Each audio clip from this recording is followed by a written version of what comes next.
Brian Wiggins will join us a little bit later in the show. Happy to be with you.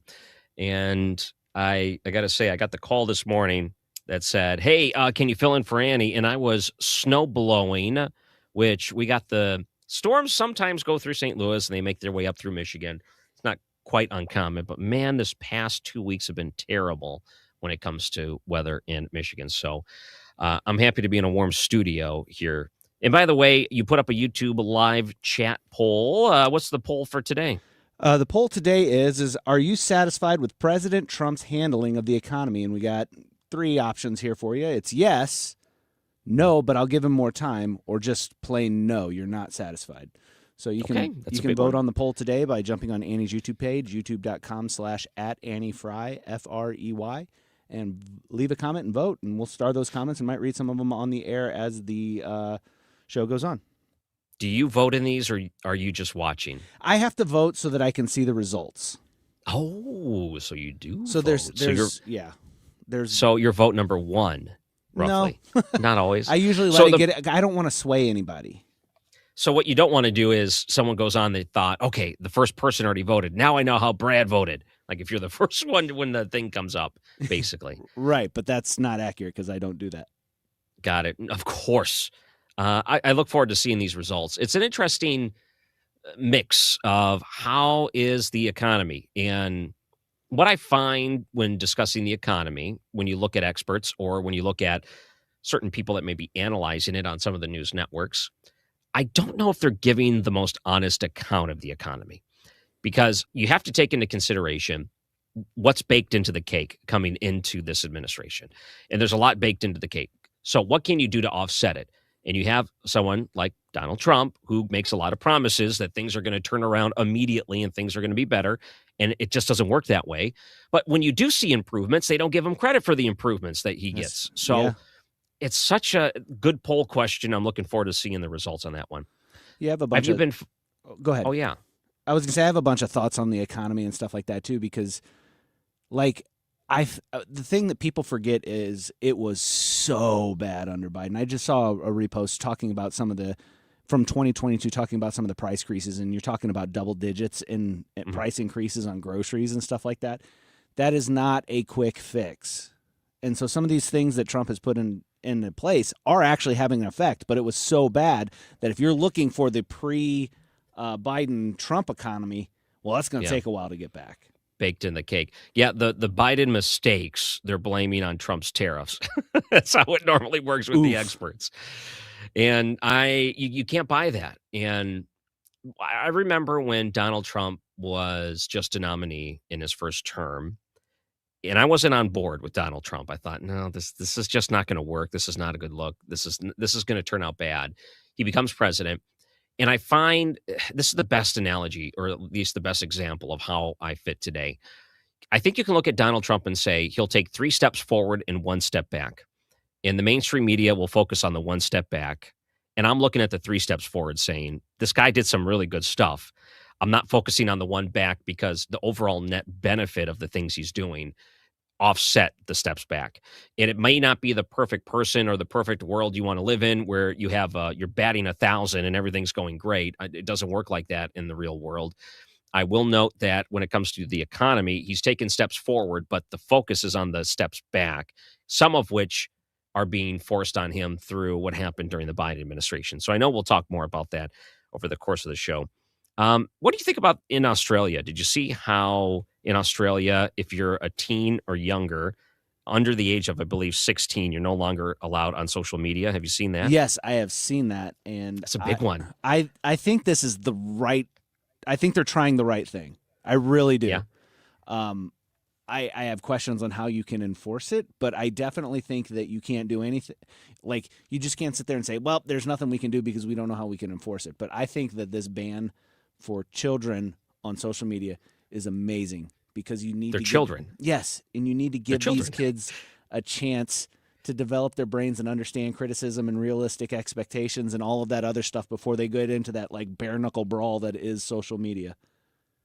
Bare knuckle brawl is the way you categorize social media. When you're 16 and even at that age and younger, the benefit of social media does not outweigh No. the things that'll work against you in the future. One, I think some of the obvious things, you're going to be posting things you're going to regret 100% later. It's one of the reasons why we don't let, I don't know, 12-year-olds get tattoos, because that stupid bluey tattoo you'd have picked up, you're Right. going to regret when you're older. That's number one. But number two, they're not fully understanding of the dangers and the predators that are there to do them harm and take advantage of them. There's a lot of predatory activities, and it's not just sexual. It could be them financially or ruining perhaps their parents because they're using the credentials that the parents let them on. There's a lot of things that kids just don't pick up on because of their immaturity. And there's, to be honest, even above the age of 16 up to 21, 22, they do stupid things without thinking about the consequences. But nonetheless, this is something that is a positive. And I think most parents implement these type of suggestions without the government stepping in. I know a lot of parents that don't let their kids on social media, rightfully so. Yeah, I mean, there are parents that I work with on a daily basis that don't allow their kids to have social media, don't allow their kids to have devices until it's absolutely necessary.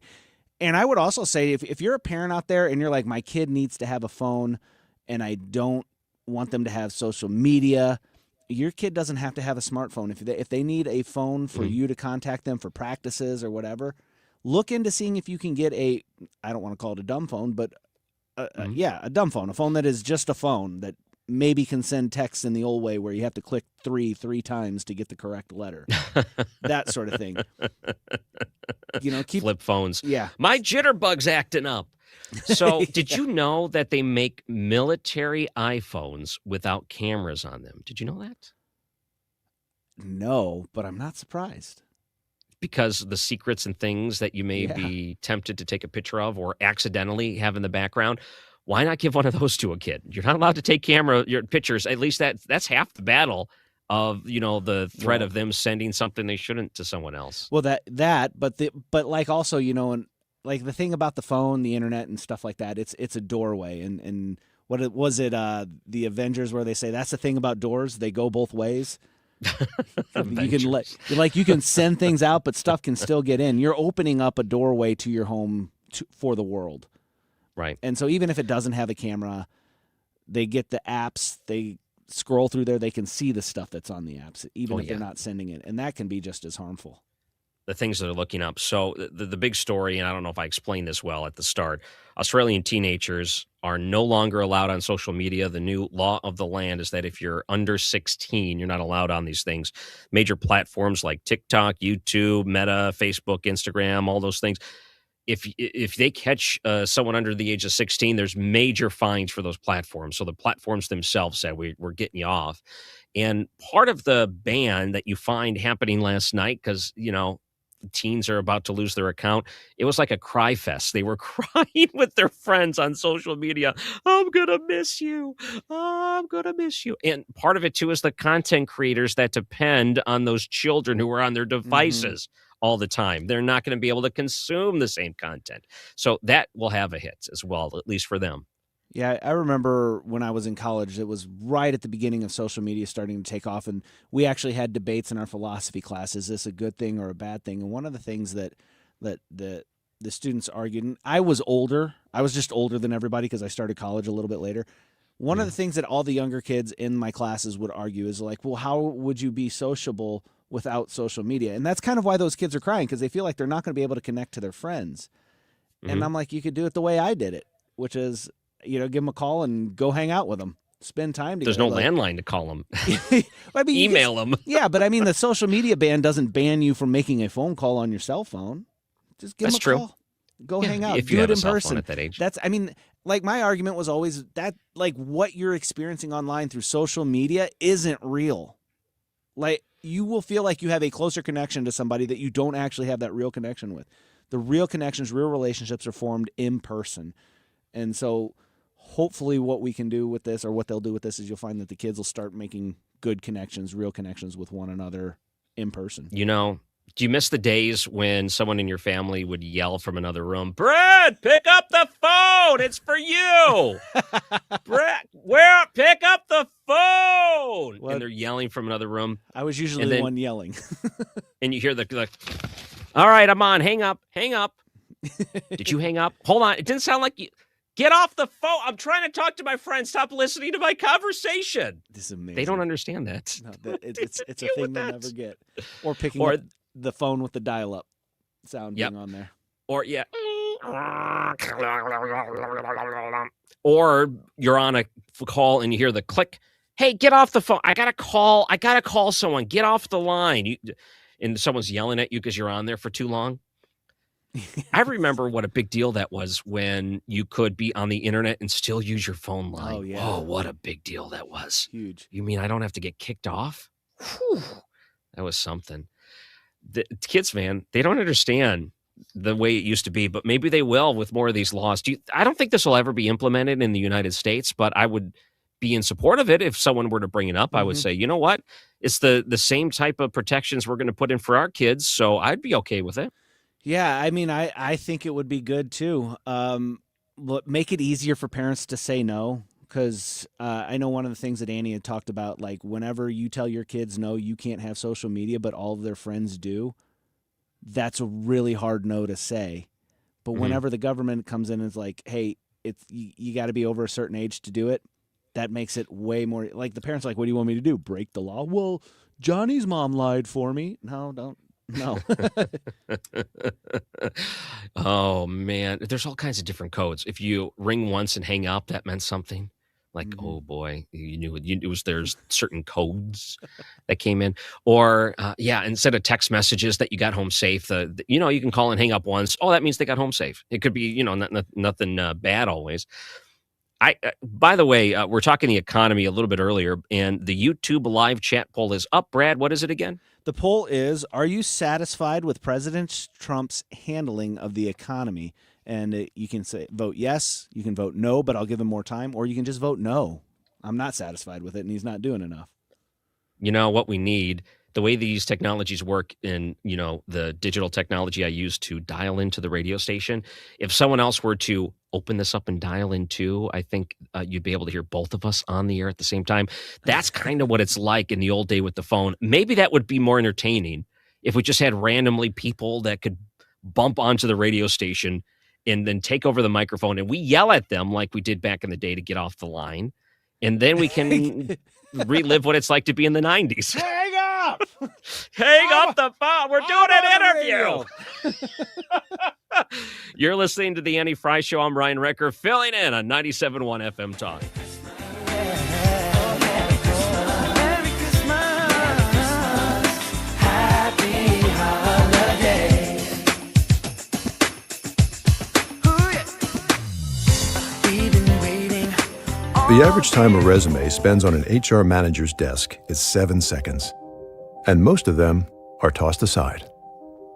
Now imagine if one of those resumes belonged to Yasmin, who was living in a shelter, juggling 3 jobs. I had to be resilient. That's something that you can't teach. or if that resume was from someone who worked 12-hour shifts at the recycling company with my dad, who's 72. That taught me a work ethic that I carry with me every day. we rely so much on a resume, yet it could never tell the full story of someone. Growing up where I did, a lot of things could have gotten in the way of my goals. But I learned to push through, and that's what I bring to work every day. So maybe it's time we look beyond the resume and look to Grads of Life. Discover new ways to develop great talent that are so much more than what's on paper at gradsoflife.org.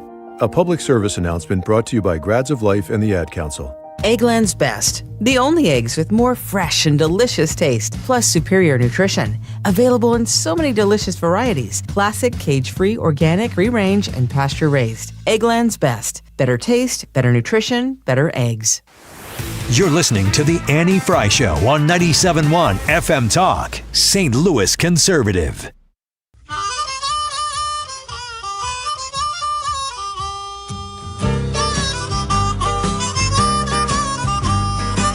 Welcome back. I'm Ryan Recker, filling for Annie Fry at Ryan Recker. If you want to reach me on social media, only if you're an adult. If you're a child in Australia, you can't do it. Nah, nah, nah, nah, nah. Let's taunt the children. Okay, I'm going to read you a headline, and I want you to tell me if you think life is better with news stories like this or life is worse with news stories okay. like this. Here's the headline from the New York Post. Marco Rubio instructs diplomats to use Times New Roman font, eliminating Biden-era DEI initiative. Wait. I was like, ooh, Times New Roman. Let's get some standard up in here. That scratches an itch in me. I don't know that needs, I don't know that that's a headline. But then you say to counter a Biden. What was the last part? A Biden initiative, right. So apparently Anthony Blinken, during the Biden administration, implemented the Calibri font. Is that how you say it? Oh, yeah. It's Calibri. It's Calibri, a softer, simpler shaped, wider font. And they said it was used to assist certain people with disabilities and low vision and dyslexia. So the Biden administration said, hey, diplomats and those, if you're going to be using anything through the State Department, we want you to use this softer font. Marco Rubio said, we're coming back to Times New Roman. We're done with this softer stuff. That's, like, I love it, though. I have a question for you. And like, I like Rubio and I'm like, no, let's go back to the Times New Roman. Cause that's what I had to do school in too. Times New Roman, 12-point font. That's it. You can do double spaced and then your 12-page papers better be 12 pages in that. And that's, right. The Calibri or whatever, bigger font too.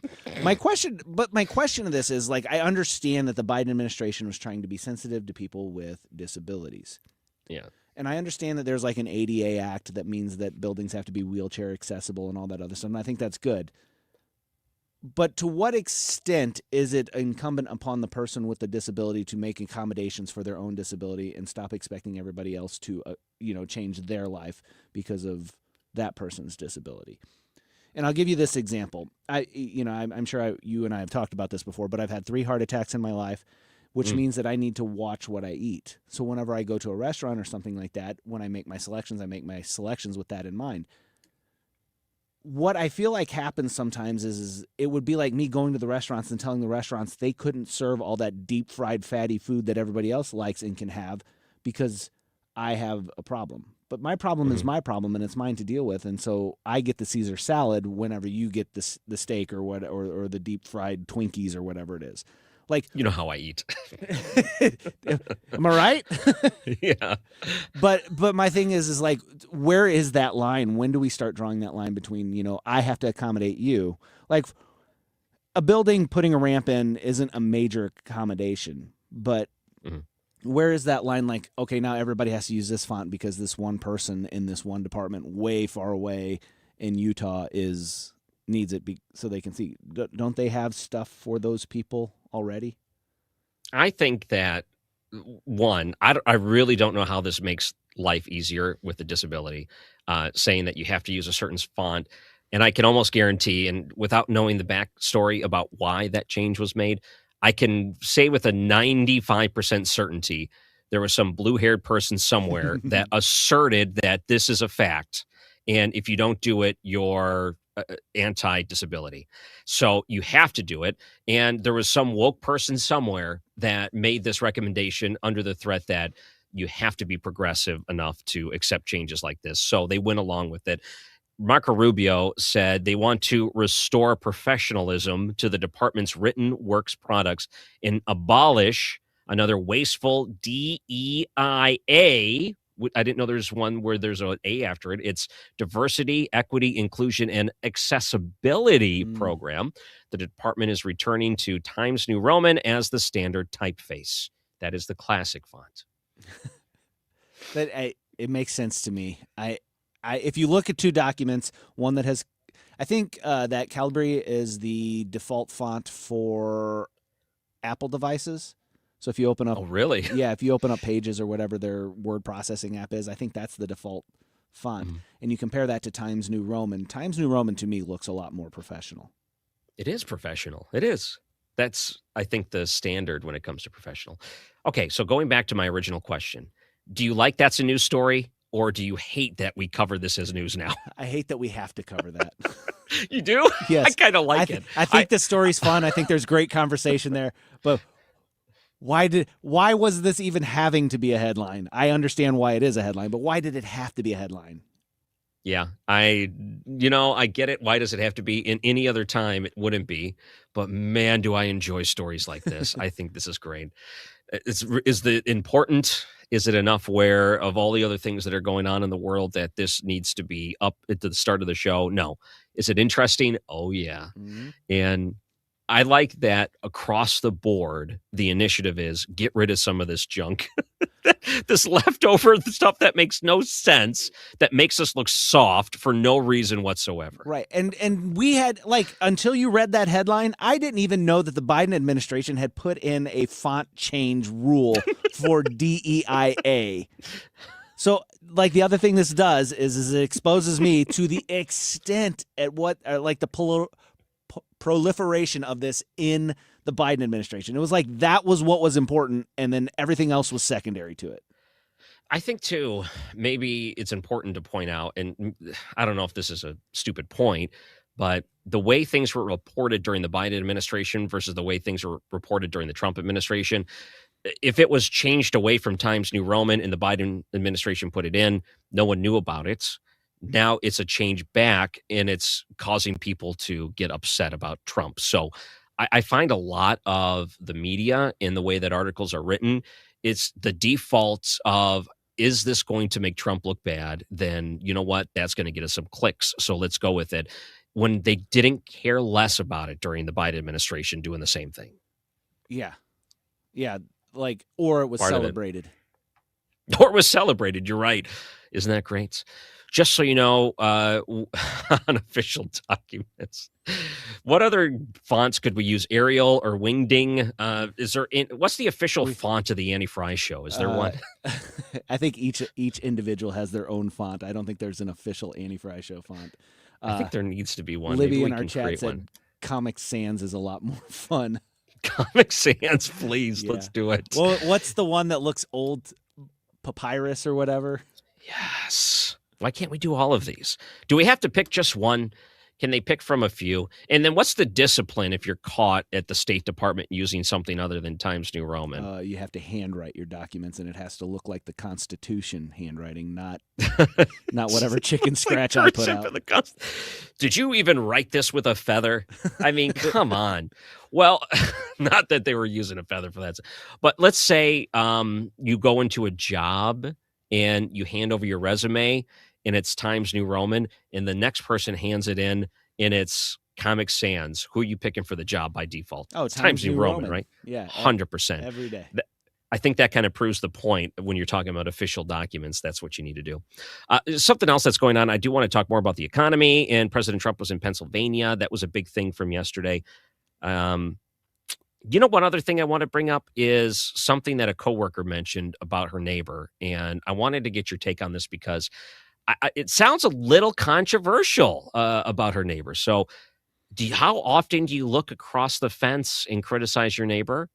And what kind of things can your neighbor be doing that would get you all up in arms to complain about it with your coworkers?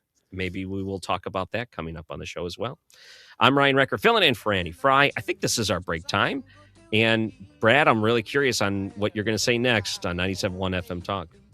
We're gonna lay around the shanty, mama, and put a good buzz on.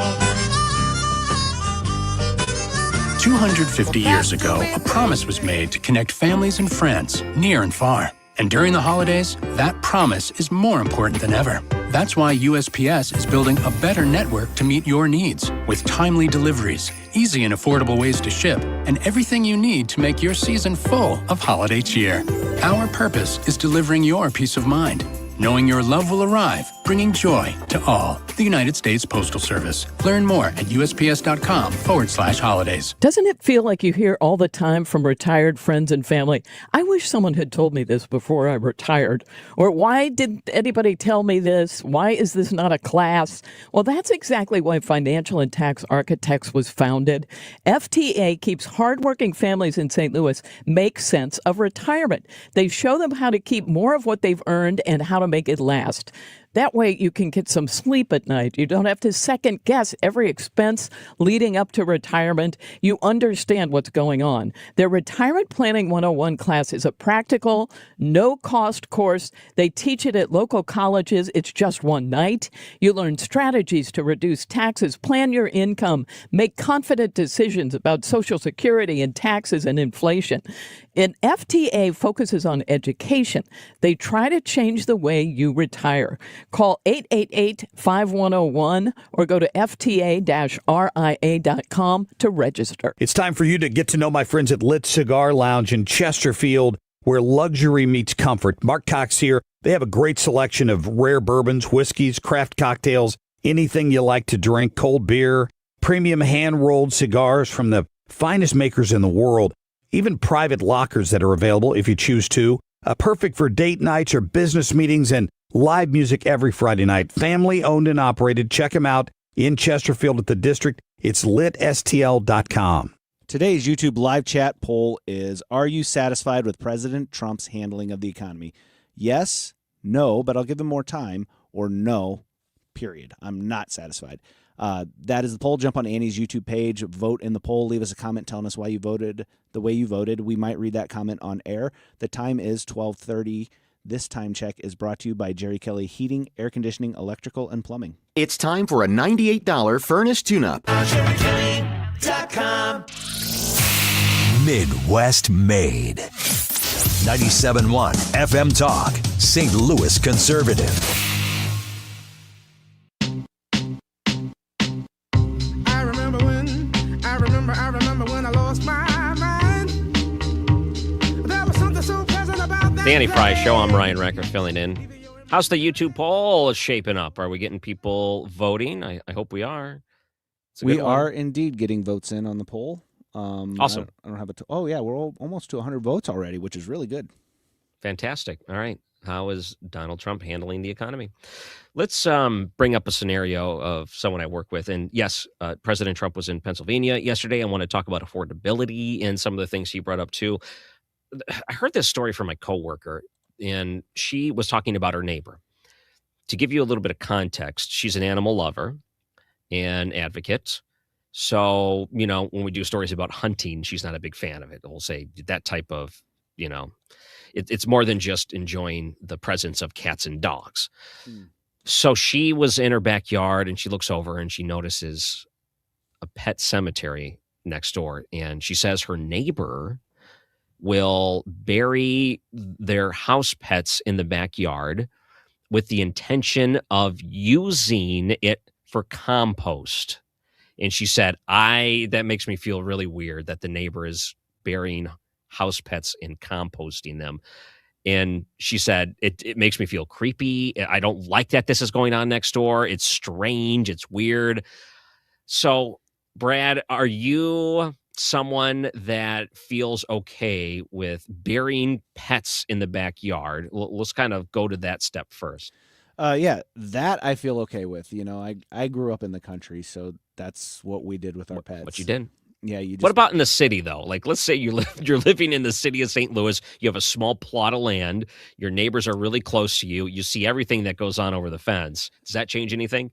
Yeah, I was thinking about that. Like, would I bury my pet in my backyard at my current house? Because I do live in the suburbs, and I don't think that I would. And the reason I don't think that I would is because my parents still have their farm, and I think that taking my dog out there and burying him there would be better. I don't know, better, more peaceful, that sort of thing. Mm-hmm. But if I didn't, I guess I would be okay with it.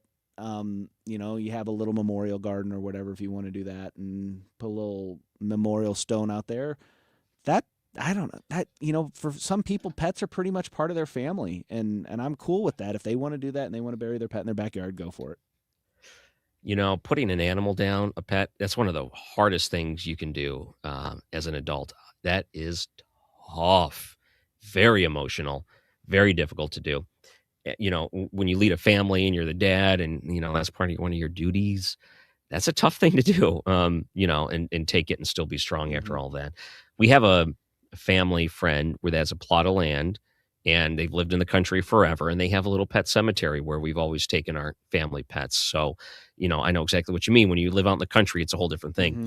What about neighbors that say compost that animal, because then you can get some, it's like a way to attribute to the animal, meaning something's going to grow from that, something beautiful, and it's almost like a loving thing to do. That's interesting that you mentioned that, because I don't know if you've seen those things. I think they're called like burial pods. Have you seen that? Mm-hmm. Where the person's buried with some seeds or a tree or something like that, and then their body's supposed to feed the tree as it decomposes and the tree grows out of it. I find that weird. I look at, if you're composting your pets, I think that's weird too. I mean, I understand why people do it. I'm not going to say you can't do that, because the libertarian streak in me is like, but it's your house, it's your pet, it's your property, you do your thing. I'm not going to intervene, but I am going to look at you and judge you harshly. Right. I may do it silently, but it'll be a harsh judgment. Okay, how about the front yard? Instead of the back, you put it in the front yard. Same thing. Like this, like you're tapping into something with me. Because I always said if my neighborhood tried to have a HOA, I would stage a coup, a hostile takeover. I hate HOAs. Like, on principle, there are very few things in this country that you own, and your property, your house, your home is one of them. And nobody has the right to come in there and tell you can't have that washing machine in your front yard. But also, I'm the person that's like, you should just be a decent enough human being not to put a washing machine in your front yard. Just be a decent human being. More baby pools. But I'm not going to tell you can't do it. That's your right. That's your property. You would go full-blown Braveheart on your neighbors if they said an HOA was coming. Yes.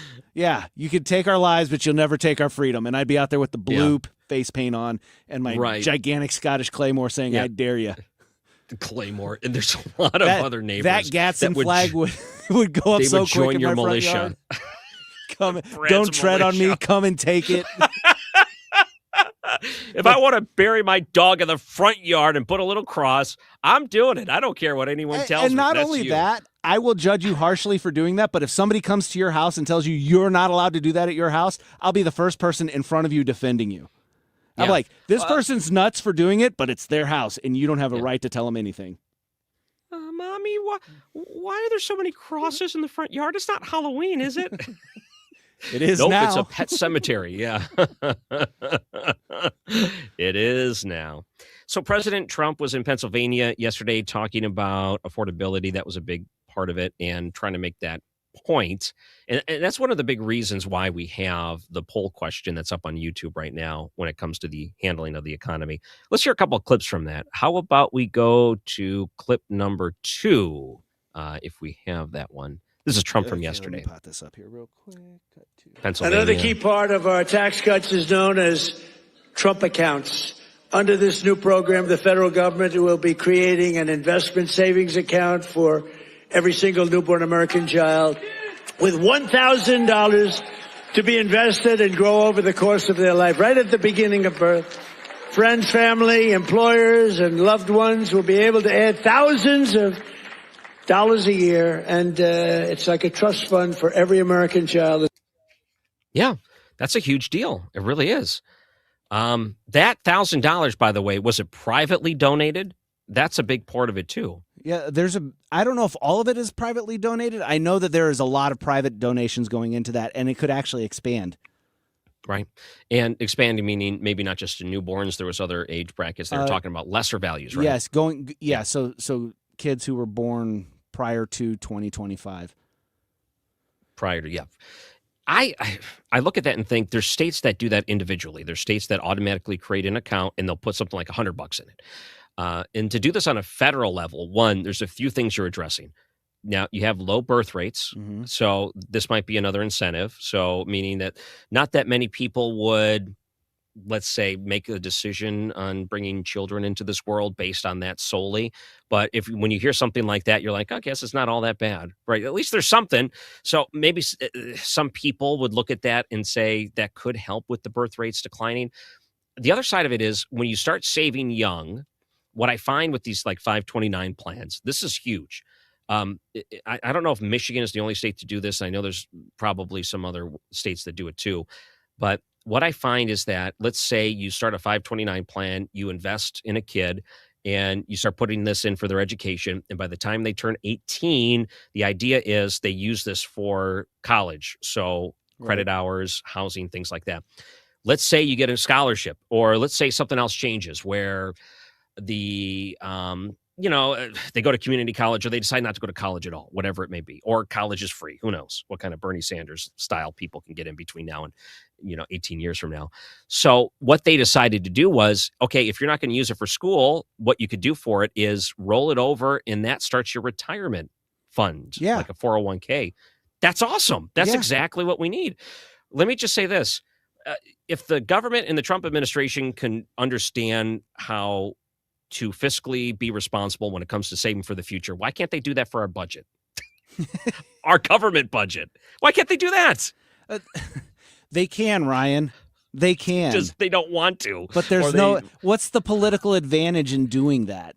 Like people are like, why do they spend money so much? Because the way deals get made in Congress is you say, I want this project done for my district, and it's going to cost this much money. And that person over there has got another project that they want done for their district. And you both want this defense bill spending bill passed. So you say, I will put money in it for your project. You put money in it for my project. And then we both vote yes on this to get this bill passed. And then it just drives the cost up. The only way you can do these compromises that they're talking about is by giving money to the other party. Mm-hmm. And some of the things that may not be a top priority, if you're trying to prioritize where our money goes, there is no priority. You're right. It's more or less promises to get the thing that you really want. If you can't make and a lot of times these politicians, they can make a pretty good case about this, meaning, okay, this is important because it supports 1,000 jobs in my district, and we don't want to jeopardize those jobs. That's why we need this contract. Things like that, you could appeal and say, under the merit of it, you should be voting for something like this. But when you have overspending over and over and over again, and all of a sudden, when what you are proposing of merit will take away from something that doesn't have merit, then they're like, oh, now we're going to play a game with it because I don't want to lose the thing that doesn't have merit. Yeah. And I'm trying to think of some good examples of that. But like, let's say, like in Minnesota, we're spending all this extra money on people that weren't qualified for it to begin with. Or, that's really the big Democratic ploy right now. You're going to take healthcare away from all these illegal aliens? Are you serious? And you're like, okay, they weren't eligible to begin with. So why were they even getting the money? You're taking away from someone where there is a project of merit that could be going to benefit the people in that community. So now we're trying to rearrange things. None of it's working, and we're overspending. I wish we can look at like the Trump accounts here with our own budget for the government and realize that, okay, doesn't it feel good to be responsible? Can you just try that for a little bit? It feels good. Man, it feels good to be responsible. And then if you have success in doing it, there is nothing that feels as good as like setting out for a goal, putting forth a plan, executing that plan, and then accomplishing that goal.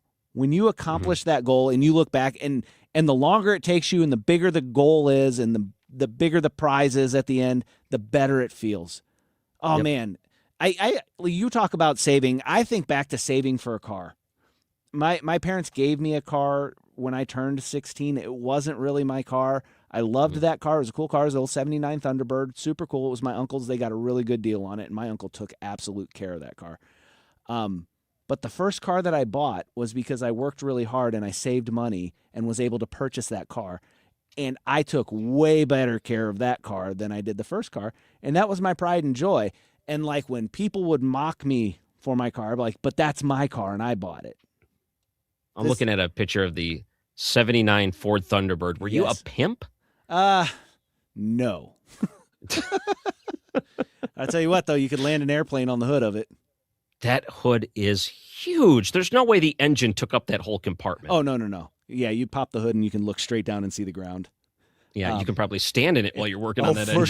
For sure. You and really I did. wanted to. If I could find another one, I'd buy one. But yeah. That's what they call a bunker buster. You can take that anywhere and you like break the 4 layers of brick walls before the thing crumbled. I had a student teacher when I was in high school. Walked in because he was my first hour teacher. Walked in and was just cracking up because he saw me getting out of my car. And I was like, "What are you laughing at?" And he's like, "That car." And he's like, "It's huge. It's a boat." So the next day, whenever I drove into school, I made sure I arrived around the same time that he did, and I had brought a boat anchor from home. And I rolled my window down and tossed a boat anchor out and then got out. And he about fell out of his truck. So when did you get your driver's license? What year? Like, how old was this car by the time you started driving? Oh, see, it would have been 97, I want to say. It's an old boy. Oh, yeah. You know, I was I an was old car similar. then. We're about the same age, roughly. I had an 83 Chevy Caprice, another big boy car. Like, this was a big one. And I was just talking about it the other day because I remember, you do your driving lessons, and I took my driver's lessons in a Ford Aerostar minivan. So completely different type of vehicle. Windstar. Oh, Windstar. I took mine in a Windstar. The steering wheel, I could still feel it in my hands. The way that steering wheel was so thin, and it was like that weird grip that got all the dirt and grime in it. Yep. So I took it, and the car that my parents got for me, we bought this from my old grade school principal, was the 83 Chevy Caprice. It had a Mickey Mouse sticker in the back window we had to scrape off, and it was sunburned into the glass. So the outline of Mickey Mouse was always in the back, but you couldn't care because, you got your own car. And I remember taking that to the gas station for the first time and getting out, and I thought, okay, I got to, be responsible, buy gas now with my own money. And I couldn't find the stupid gas tank on it. No. Do you remember those old cars? You had to It's flip behind the the license license plate plate. down. Yes. I didn't know that. I'm a moron because this thing is like older, well, same age as me. I mean, basically, no way I was around when this car was new. And you flip the license plate down to get to where the gas is. And I had to ask someone. I couldn't figure it out. So I also noticed, too, you notice that like in the 90s, these 79, 80, 83, 85, whatever, these vehicles look so much different than the vehicles that were coming out in the 1990s. And if you were to go back and say, okay, so even if it was 15 years in the past, if you go back 15 years from today, the cars look almost identical, don't they? Yeah. They don't look any different. In the 90s and 2000s, if you went back 15, 20 years, it was a completely different vehicle. Yeah, it's the emission standards. A lot of the cars now, modern cars, are designed in a wind tunnel. They've got to cut through the air so they can meet the emission standards. If you look at cars now, like the big difference between now and cars in the 90s, the trucks and stuff are a lot bigger. Like a Ford Ranger now is the size of an F-150. Back then, yeah. And that's because it's a loophole around, was it the CAFE standards? It's what Trump just got rid of. The CAFE standards, it was cheaper for the manufacturers to make the vehicles bigger than to try to meet the emission standards and efficiency standards to keep the trucks the same size. Yeah, isn't that something? I mean, that is typical government stuff right there. We're going to take a break. I want to play some more clips from President Trump in Pennsylvania yesterday when it comes to affordability and some of the pitches he's making at this point. That's the poll question right now. If you hop over to the Annie Fry YouTube page and go vote, get in there now. There's a lot of people voting. We want to hear from you too, and we'll get the results at the end of the show. I'm Ryan Recker, filling in for Annie Fry, 97.1 FM Talk.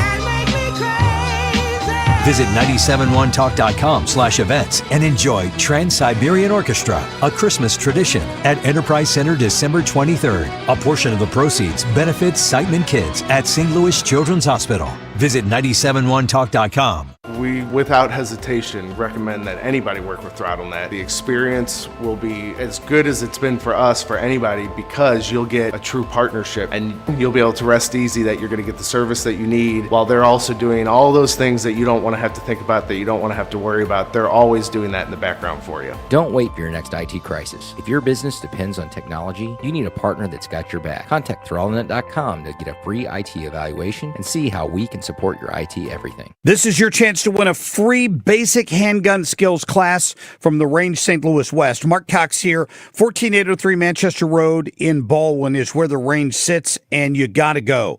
This is ideal for beginners, expert instruction. They have it available in a women-only class if you're more comfortable. Normally, the class is $135. You can win right now, therangestl.com/971.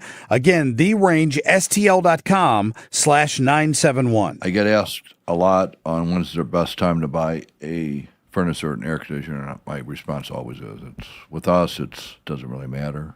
I don't mark your prices up because it's cold or it's hot.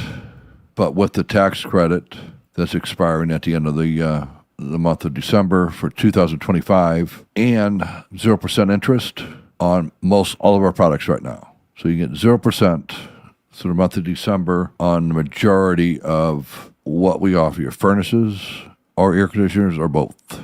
That's a big savings to you. That makes it really, really affordable, not just because it's Christmas or anything like that. It's just if you can eliminate interest, that's a lot of money a month that you save. So if you're in the need for a furnace or a furnace and air, call me. One easy number in Missouri and Illinois, 314-293-2600. Or Bart Inman, that's Bart with a B, Inman with an I.com. Merry Christmas and God bless. Smart talk, strong values. This is the Annie Fry Show on 97.1 FM Talk.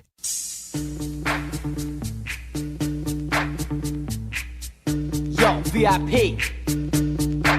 Let's kick it.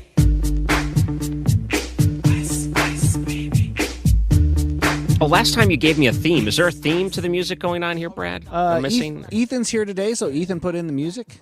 So if he did a theme, I don't know what it is. It's whatever Ethan wants to play is the theme. So yesterday, Donald Trump was in Pennsylvania, and he was talking about some of the improvements to the economy, and that's our poll question right now. If you were to go to the YouTube live chat poll, are you satisfied with President Trump's handling of the economy? Can we play clip number 1? This is him discussing a few other things there. But under Biden, real wages plummeted by $3,000 a year. Under Trump, the typical factory worker has already seen their wages increase by more than $1,300, and that's in just a few months. And for construction workers, it's $1,800 up versus $3,500 down, and I think their number is wrong. It's much lower than that. For miners, do we love miners? I love miners. I don't know how they do it, going 10,000 feet under the ground, and they wouldn't trade jobs with me. If I gave them a beautiful, magnificent penthouse in the middle of Manhattan, where I used to live, if I gave them the most beautiful penthouse, they wouldn't take it. They'd rather go 10,000 feet underground and dig. That's what they want. For miners, their wages went up $3,300. Is that true? If you're underground, you would prefer living and working there than downtown Manhattan? Maybe, but I mean, some of those guys.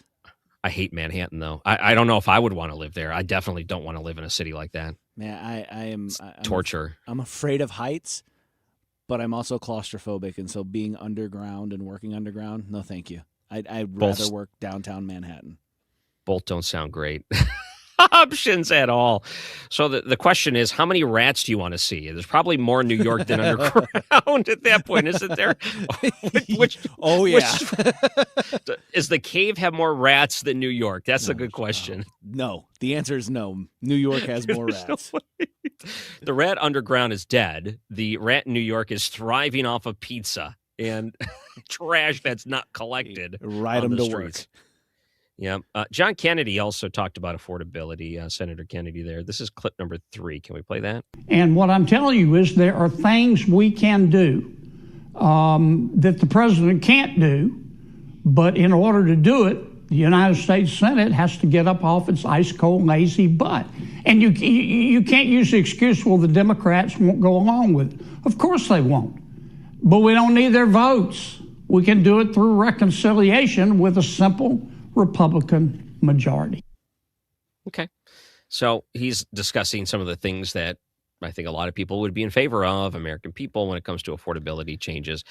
Democrats holding it up like they did this last budget. So I like Senator Kennedy a lot. He uses terms like ice cold butt or something. What did he say? Icy cold butt. That man. He's one of my dream gets for a guest on this show. I keep working and trying to get him on here. Oh, why won't he come on? He definitely should try. Is that right? Yeah, he's pretty good. What was the clip that went viral? And I saw a bunch of people using it in Facebook Reels and things. It was like, I pray to God for. Oh yeah, yeah. It was something like that. I ask God for patience because if I ask Him for strength, I'm gonna need bail money. Yes, exactly. That was Senator Kennedy. That's pretty good. All right. The affordability issue, that's a big part of, I'm guessing, the comments that are coming in too on the YouTube live chat poll. So we'll get to some of those later in the show. I saw this other story. You're familiar with the comedian Andy Dick? Do you know him? Yeah, I know who he is.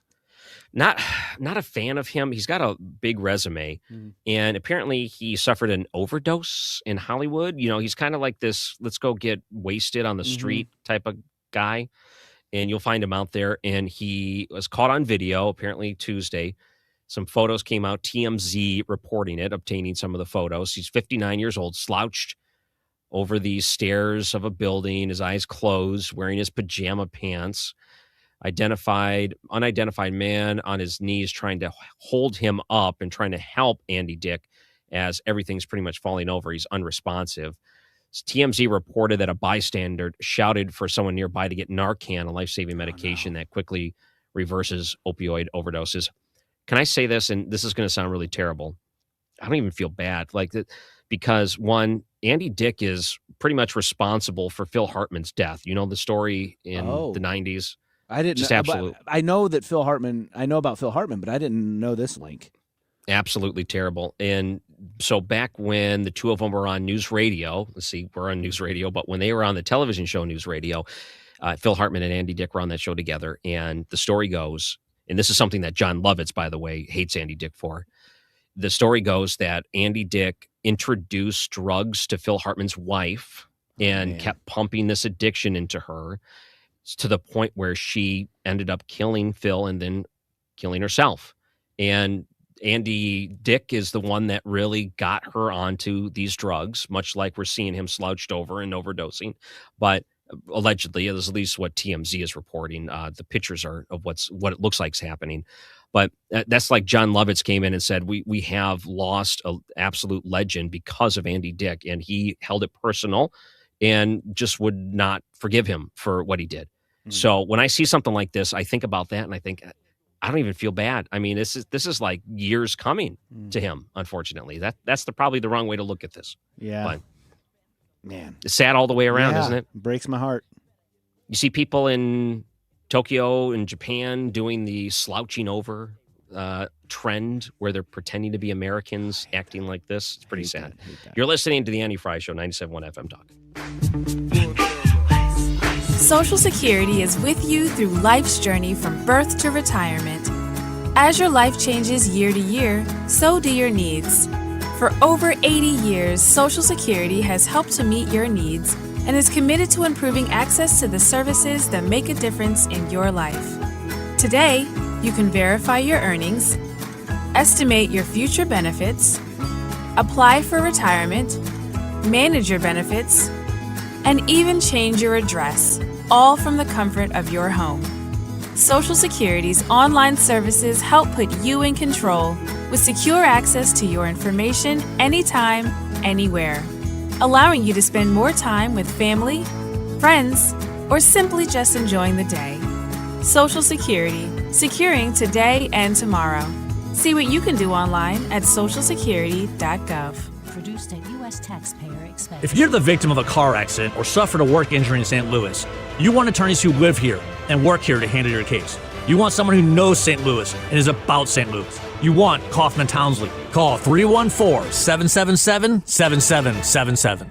Men. Need a clinic that accepts all insurance, including Medicare? U.S. Men's Medical Center in St. Peters does. U.S. Men's helps men experiencing loss of energy, focus, concentration, and low libido. And they accept all insurance, even Medicare, for testosterone replacement therapy. Patients love the staff and the fact that, yes, I'm going to say it again, they accept all insurance, including Medicare. Feel better? Call U.S. Men's Medical Center at 636-244-5333. When it comes to affordable term life insurance, everyone's whistling the Big Lou tune. If you're over 50, maybe a bit porky, or have type 2 diabetes, $1 million of term insurance may only cost about $200 a month. Even if you're not in perfect health, call Big Lou, because he specializes in finding big chunks of affordable term life insurance for just about everyone. Don't let diabetes or other health glitches keep you from owning $500,000 to $1 million or more of term life insurance. For affordable term life insurance, call Big Lou. Don't hesitate. Call 800-700-6898, 800-700-6898, or visit biglou.com. Call Big Lou, don't hesitate. 800-700-6898. Call Big Lou, don't hesitate. 800-700-6898. Visit biglou.com. Hey, it's Mark Reardon. If you're nearing retirement or already retired, call my friends Thomas Helbig and Bob Kershaw with the Retirement Advisory Group. They'll show you how linking to the market is much safer than owning the market for your retirement savings. They're the official financial advisors of my show. Go to retirementkey.com. KFTK FM Florissant from the Kaufman Townsley St. Louis's Injury Lawyers Studio. Call 314-777-7777. That's 314-777-7777.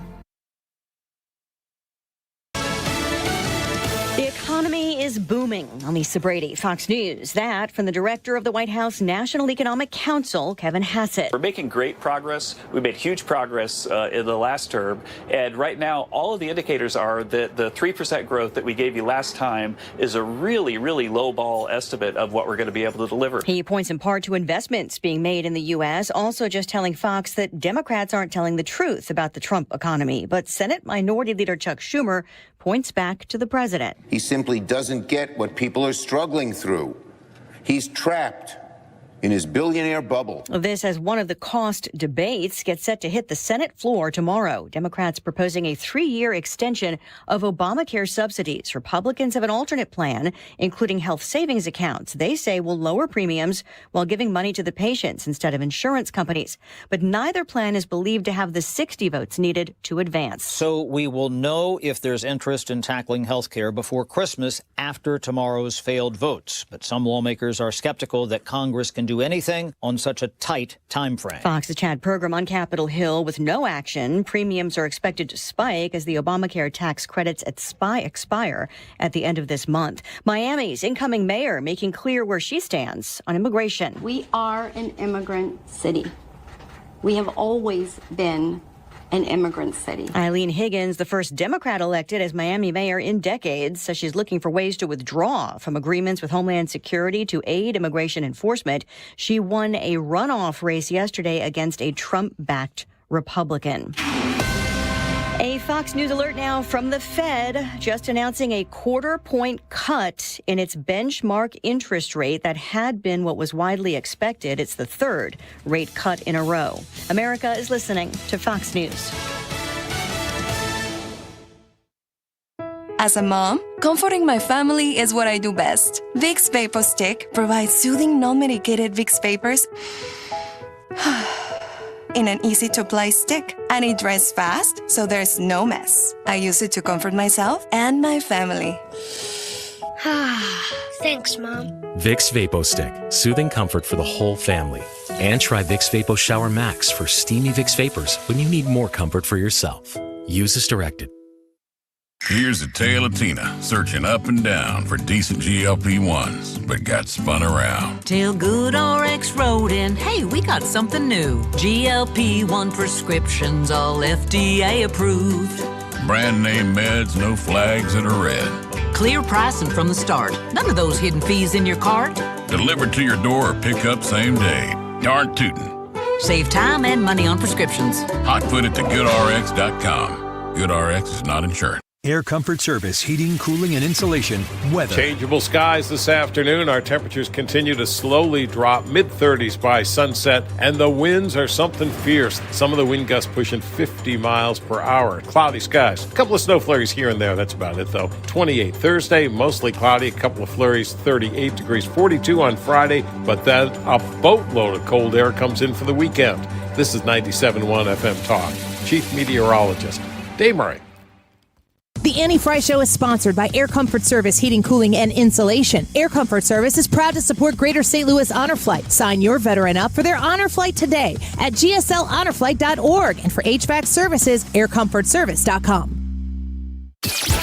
Annie Fry, Ryan Wiggins, Brad Range. That's us. That's right. Gotta love this American ride. What do you want from me? I'm not America's sweetheart. For goodness sake, kid. Keep your voice down. Your father's listening to the radio. I'm not America's sweetheart. This is the Annie Fry Show on 97.1 FM Talk. And I'm Ryan Recker, filling in for Annie Fry. Happy to be with you on this Wednesday. And you heard the big breaking news there. It looks like the Fed will be doing a quarter-point cut. And it sounds like President Trump is set to address that at the White House. It says the Fed predicts one rate cut for 2026 and 2027. That's interesting. So we'll see how that goes because we're going to have a new Fed chair next year. And how is that going to play into the predictions? So we'll keep an eye out. We'll see what President Trump says from the White House, and we'll bring it to you if we see any big breaking news happening here. But as you heard, it was basically what Wall Street was expecting, a quarter-point cut. Go vote in the YouTube live chat poll. Are you satisfied with President Trump's handling of the economy? Lots of votes coming in so far in that one. Joining us now is a nationally syndicated columnist, Project 21 ambassador, and a Fox News contributor, Deroy Murdock. Thank you so much for joining us today.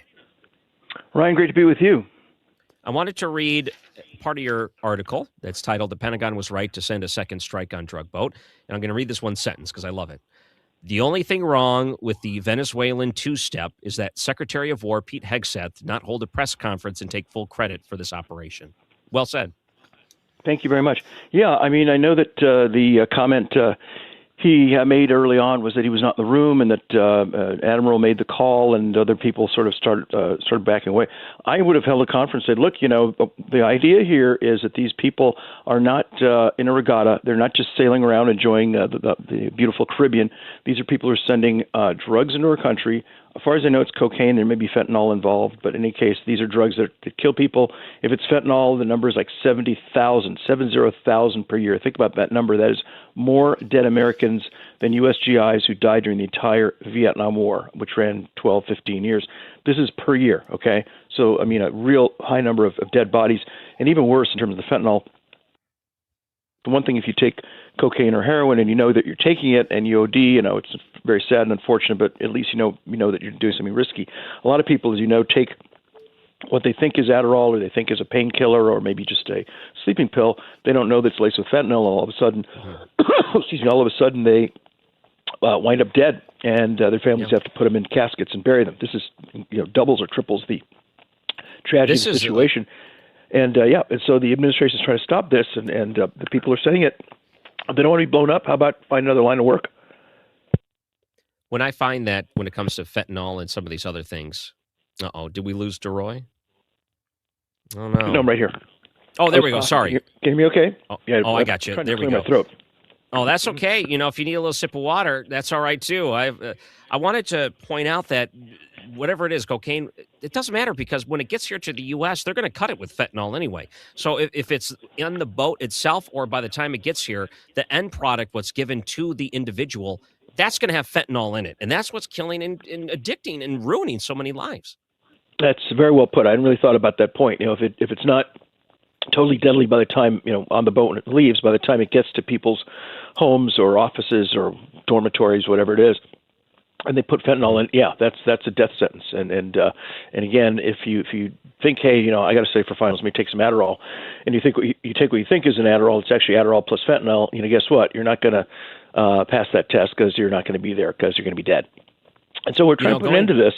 And the response to Democrats, oh, leave the boats alone. What are you doing? This is terrible. And one of I forget who it was. I think it might have been Chris Coons, if a senator from Maryland. If not, it was another member of the Senate or the House, who said that it was. He saw the video. He said it was the most disturbing thing he's ever seen. So I guess this was worse than watching the planes crash into the Twin Towers on September 11th, or watching, I guess, old films of the Holocaust. But this is 7th. This is the worst thing ever. Or October 7th. Yeah, this is the worst thing ever. Unbelievable. These guys just cannot stop defending illegal alien criminals, violent people, and folks overseas who are busy killing Americans. And they're not the bad guys. Pete Hegseth and Donald J. Trump are the bad guys who are trying to stop Americans from being killed, and the good guys are the ones who are trying to kill us. It's just astonishing. We're living in upside downistan right now.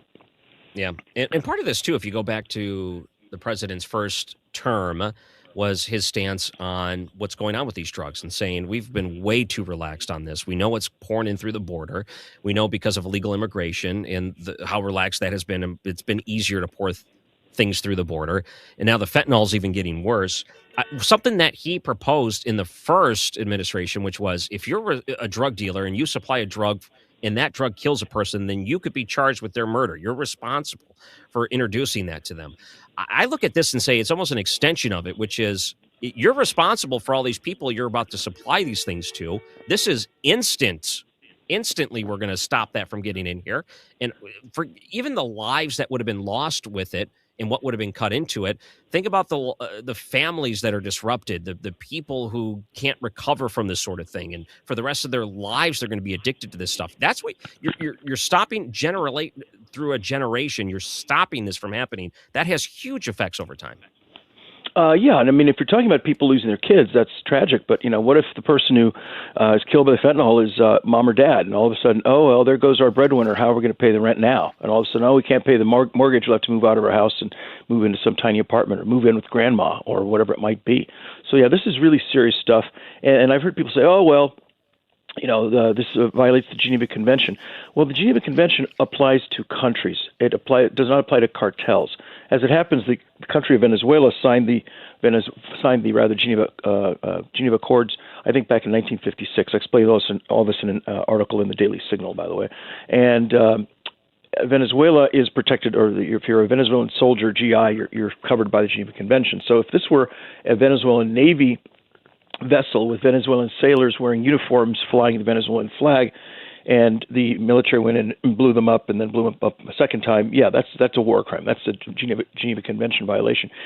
If you're a member of Tren de Aragua or any of these other cartels, they didn't sign the Geneva Convention. They're not state actors. They don't wear uniforms. They don't fly state flags. They don't operate as actors, as state actors. And so they're not covered by the Geneva Convention. So they shouldn't think they're going to be protected by it. So this whole issue of a Geneva Convention is a complete red herring, total nonsense. It doesn't apply here. And again, I think if you're sitting in Venezuela and you don't want to be blown up by an incoming American Hellfire missile, hey, it's easy. Don't go into this business. Go find something else to do with your life. It's very simple, very, very easy. Find another line of work. It's pragmatic. I mean, honestly, what they're trafficking over there is some pretty nasty stuff, and the end result is something that's desirable. But then you do have people on the Republican side. Rand Paul comes to mind. The legalities of this. Do you have the legal authority to do something like this? I'm okay with debating that. But what I'm not going to debate is that these people have good intentions for hopping on that boat and bringing these drugs over here. This is probably the easiest way to stop the drugs from coming in. And if we're looking for pragmatic ways to do that, then by all means, let's stop it. Yeah, well, especially, most of the stuff came over the border, as you know, when Joe Biden was in office and basically tore down, in essence, the U.S. Southern border with Mexico. I mean, it basically turned into an imaginary border, essentially. And now that's stitched up. I mean, literally the number of people coming across is down to zero. So I think these people have said, all right, well, we can't come in through the border as we did under Biden, so now we got to come in by boat. If you stop them by boat, you're pretty much cutting off the supply of cocaine and these other drugs coming to the United States of America. I mean, that will bring it down to almost a total halt.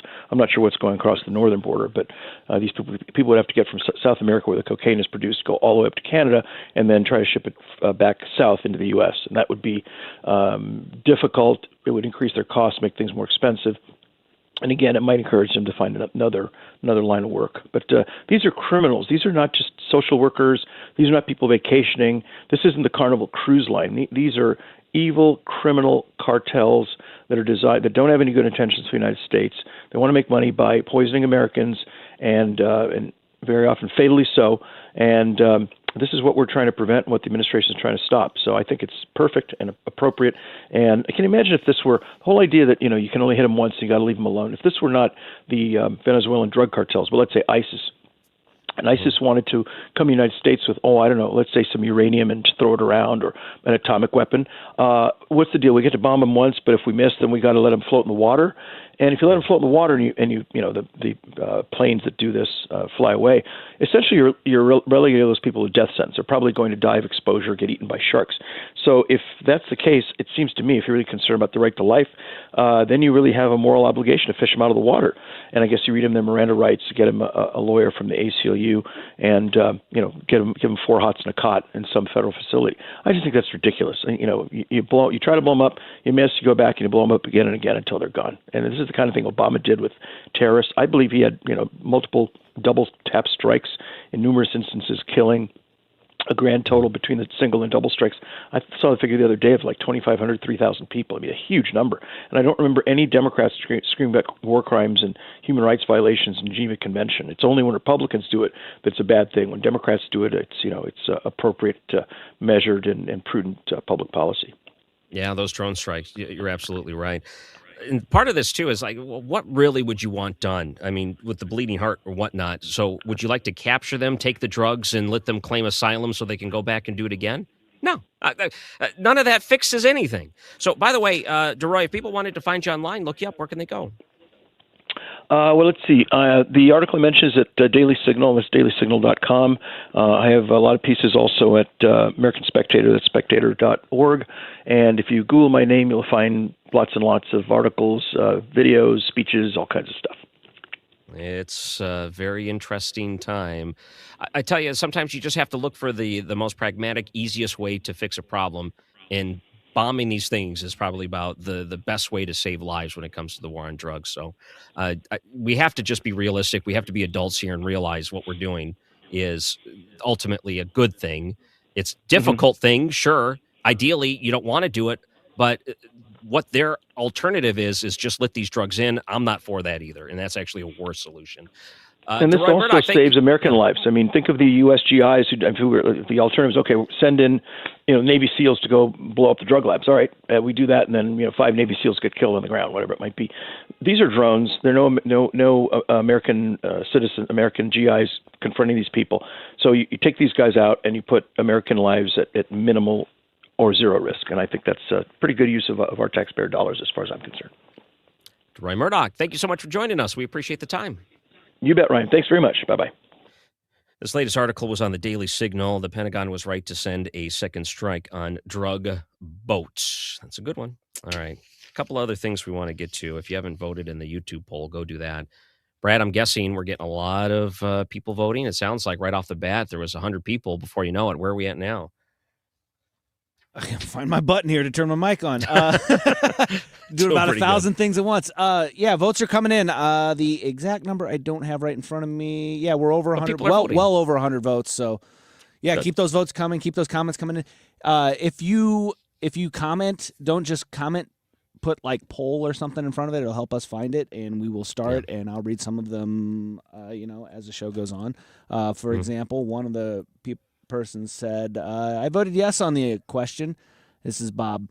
He said, I voted yes on the question. Again, the stalling is in the House, and particularly in the Senate. Codifies executive orders into policy. They're ridiculously and sometimes intentionally slow. So Bob is blaming Congress for things going slow. All right, let's get some more of those votes in. We'll get the results at the end of the show. I'm Ryan Ranker, filling in for Annie Fry. And if you're someone that watched cartoons in the 90s, or maybe you're someone that had a kid that watched cartoons in the 90s, you're going to like this new observation. You're listening to 97.1 FM Talk. Born the King of Angels, oh, come let us adore him. Oh, come let us When you're approaching retirement, there are a lot of questions to answer. Do you have enough money to fund your income for life? How should you claim Social Security? And what's your plan for health care and long-term care? Hi, I'm Eric Robert, Director of Investments with the ClearPath Wealth Management Group at Stifel and host of On the Money Saturday mornings at 11 on 97.1 FM Talk. Don't leave your retirement to chance. It's crucial to understand and address relevant risks before you retire. Our team can help you get organized, guide you through critical retirement decisions, and create an investment portfolio designed around your needs. To schedule your free retirement plan consultation, go to clearpathinvesting.com. That's clearpathinvesting.com. Or call us at 636-695-2650. That's clearpathinvesting.com or 636-695-2650. Stifel Nicholas and Company Incorporated, member SIPC and NYSE. Hey, it's Mark Cox. Can you believe it's already the holiday season? While most people are thinking about lights and gift lists, a lot of homeowners are also wondering if now's the right time to sell or if they should wait until the new year. So I'm here with Gloria Liu from Your Home Sold Guaranteed Realty. Gloria, what should sellers be thinking about right now? Great question. Even during the holidays, serious buyers are still out there, and with fewer homes on the market, sellers actually face less competition. When we get into the new year, listings start to spike and competition rises.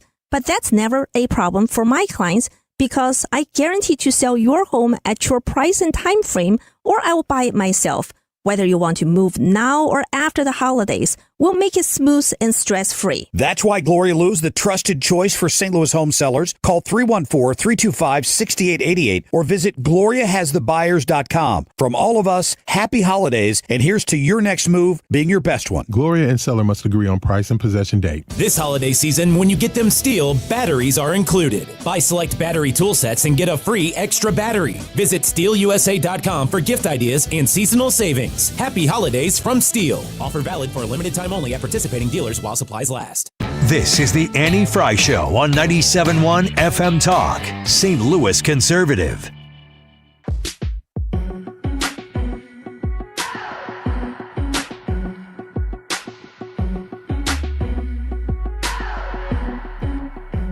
Welcome back. I'm Ryan Recker, filling in for Annie Fry. Is that Taylor Swift? I don't know who that is. I don't know the music anymore. That is Ingrid Michaelson. Okay, I'm so out of it. I don't even know what Taylor Swift songs sound like anymore. Maybe that's a good thing for my sanity. Yeah, the only one I know is Ophelia, and that's because the Trump administration used part of it in a meme that they made. You know it based on the meme. Yeah. Can we play one clip before we Absolutely. move on? And this goes back to the boat strikes. And Jennings over on CNN brought up this point that Murdock brought up just right before we went into breaks. This is clip number 7 when it comes to Obama's use of drone strikes. Did you ever ask or wonder if Obama was committing war crimes? Yes. I mean, I'm we aware believe. we You spoke believe about that, and do we you spoke believe about they? that, but I can still critique always- these. do you believe they were? For the record, okay, for the record, there was bipartisan outrage over President Obama's very liberal use of drone strikes. Did anybody and say Obama committed war crimes? Hold on a second. Yes, many Did you? people did. I don't think so. Many conservatives, many liberals did. So it's just Liberals my did only not, point about but that is that look. I know we have short memories. I know we have short memories. He's on the board at Netflix. It doesn't seem like anybody's holding it against him. But this was actually a highly controversial thing. Yeah. You were actually you were there, were you not? Tim Kaine and I Let's just spent pause 6 this real years quick because trying to change the AUMF. It's so stupid hearing them talk over each other. If anyone's listening in the chat, please tell me a prominent liberal that said Obama was a war criminal for those drone strikes. I would like to know who that is because I don't have the best memory, but that doesn't even ring a bell. I don't think anyone called him a war criminal for it. No. They criticized it, which is fine. You should. And maybe the conservatives did, but I don't remember any prominent liberal doing that at all at the time. You know, this is what's ridiculous about the Obama had zero scandals line. It's like, oh, his tan suit. No, I mean, he was drone striking weddings and Doctors Without Borders and places like that. He did have his issues. But no, the way he got Obamacare through, that's a scandal in itself, I think. But I wanted to go back to something else, and we teased this right before the break, so I know we have a few minutes. Brad, you were telling me that they're showing 90s cartoons and 90s children programming to kids of today, and it's actually benefiting these kids? Yeah. So these two moms, Lauren and Sarah, they have a like TikTok and Love Instagram account. Orange ones, the best. They're called Mamas and Messes, and if you're interested in looking them up, at Mamas and Messes, all one word. But they said that they just tried an experiment, and what they did was they started showing their kids the 90s TV kids television shows that they grew up with, things like Arthur and Roly Poly Oly and the Berenstain Bears. I've heard of Yeah, not heard of that. Well, I've heard of that one. I've never seen that one. I've heard of and seen episodes of Arthur, the Berenstain Bears, and Mr. Rogers' Neighborhood, and they said that they noticed some changes in the behavior of their kids. One of the things that they described is that their kids really enjoyed the show, but whenever they would turn the show off, they wouldn't freak out and throw a tantrum because they didn't need the show. And so that's interesting. Yeah, this got pacing was different. Yeah. Like Mr. Rogers, you show a Mr. Rogers today, and it's so different because, you saw Mr. Rogers, one camera shot, walk in, take off his jacket, put on the sweater, sit down, sing the song, and it's all one camera shot, and he's just doing this. And today, it's like 3 seconds, change a camera, 3 seconds, change a camera, 3 seconds, change a camera, boom, boom, boom. And it does that because that's how they feel psychologically, that they have to keep the kid hooked. But if you watch something with a much more simpler pace, like a Mr. Rogers, it does have benefits to a kid's brain. It really does. Yeah, and that's what the scientists found out. They said that the modern television shows their goal is to be super stimulating to keep the kid engaged. They want eyes on the screen. And that's the same thing with social media. It's there to keep you engaged, keep you involved. That's why the 30-second videos and all that other stuff are so popular. But the scientists also found out that in children, at least, it also lights up the parts of the brain that are involved in things like addiction. And because kids aren't equipped to deal with those, the psychological pain of being ripped away from their screens and content, they melt down. So the shows are designed to keep kids attached to them, and then whenever they're taken away, the kids are basically having the equivalent of withdrawals. It's a physical, the scientists are saying it's like a physical response, and so they melt down. And then the other thing that they're finding too is that overstimulation is keeping kids from sleeping, and some of these moms are finding out whenever they swap their kids over to these older shows that their kids sleep better. Yeah. Do you find that Bluey is crack for kids? Is that what you're saying? Maybe. I mean, Bluey's a good TV show. I don't know how overstimulating and addicting Bluey is, but Bluey is one of those, most parents love Bluey. They love to have their kids watch Bluey because it's good, wholesome content. Bluey's good. What about Coco Melon? That's crack for kids. Not a fan of that. That's some bad stuff. But you don't have any kids, so you don't have to be exposed to this torture that is children's programming in modern times. No. But it does make me think that if I did have children, how would I respond or react differently? Because I get it. Sometimes, the kid just needs to watch some TV shows so you can get some stuff done. But the being able to... I will say, PBS programming's better than a lot of this other programming you'll find on the other streamers. And PBS is free. You can get the PBS app. So I find that, for the most part, you put something like that on, the Mr. Rogers, that's the type of thing that you're finding, even a Daniel Tiger. It's a lot more relaxing. You're right. The kids are actually in a better mindset after watching something like that, as opposed to flashing lights and fast moving cuts on the screen. Yeah. I guess, if you're a parent out there and you want to try it, give it a shot. It's not going to hurt your kid to show them Mr. Rogers. So let your kid watch some Mr. Rogers. Let them watch some Arthur. Some of these older television shows, the shows that you had growing up, and see if that affects their behavior at all. I'm trying to think of any shows that don't age well, meaning it might have been fine when we were a kid. Like, if I showed my kids G.I. Joe, would the violence in that be more than they're used to? I'm trying to think of things that may or may not play out well.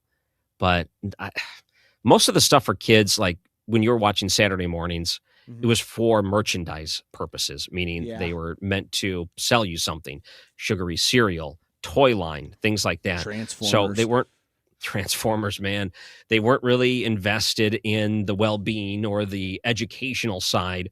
G.I. Joe at the end did have a PSA that told you not to touch down power lines and talk to strangers. Don't smoke. Or pet dogs. I'll never forget that episode whenever those kids were getting ready to smoke cigarettes in the bathroom and that G.I. Joe guy walked out of the stall and be like, smoking's not good for you. And then they're like, what was it? The more you know, or knowledge is power, yo, Joe. Yeah. G.I. Joe. What about the old like Conjunction Junction, Schoolhouse Rock stuff? That was pretty cool when you would catch some of those little short cartoons. I did find that I enjoyed those when I was older, not when I was younger. Yeah. Too educational. But I'm trying to think of one other thing. It was I showed my kids Pee-wee Herman. Did you watch that when you were younger? Pee-wee's Playhouse? Pee-wee's Playhouse. Yeah, for a little bit. And then my mom was like, this guy's weird. And she turned it off. I was like, this is why, like I showed it to my son when he was younger. And I said, this is what I used to watch when I was your age. And he said, Dad, this is why you're so weird. Probably. But Pee-wee was fantastic. And I look back and think about how much creativity was in those type of shows, but it's not something I would watch with my kid today. Maybe that one you skip. I just remember the word of the day and what is it? Was it a little duck or something? Everybody's ah. Yeah. Well, the duck was Groucho Marx. Groucho Marx, Pee-wee use the ducks as well? I just use something. Something lit up whenever you said the word of the day. Bing, bing, bing, bing. They would show like the big lights, flashing lights on the screen. Yeah. In Pee-wee, sometimes they would show the old classic cartoons and the claymation Penny, and the whole Playhouse was fun. I had I think I have the action figures somewhere in the Playhouse itself, but I used to remember watching that on Saturday mornings, eating my little cereal and enjoying Pee-wee's Playhouse. I wonder if my parents felt the same way about it that I do as a parent watching my kids, or they didn't think twice about it. Probably smoking in the background. At least they're quiet. Yeah. You're listening to that'll shut them up, a little Pee-wee.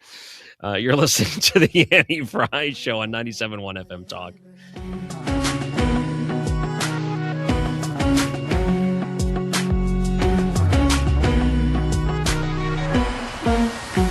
If you suffer from burning, tingling, or numb feet, pay special attention as we discuss neuropathy with Dr. Patton, D.C. Doctor, what is neuropathy? Peripheral neuropathy is nerve damage to the feet and legs. What are the symptoms? The symptoms are numbness, burning, tingling, pain, and loss of balance. Is neuropathy treatable? It's absolutely treatable, and we have amazing results. If you have burning, tingling, numbness, coldness in your feet or hands, or balance issues, call us at Comprehensive Integrated Health today for a nerve damage screening. The screening will tell if you're at risk for serious complications and if you're a candidate for our cutting-edge treatment program. Don't wait until your symptoms are so severe nothing can be done. End-stage neuropathy leaves people confined to walkers, wheelchairs, and even amputations. The first 10 callers will receive a free nerve damage screening. Call 636-538-5188. That's 636-538-5188 for your free nerve damage screening. 636-538-5188. Do you owe $10,000 or more to the IRS like Mark? I've been doing home remodeling for 30 plus years, but the economy crashed. I wound up losing my home, losing my job, and on top of that, owing the IRS a ton of money.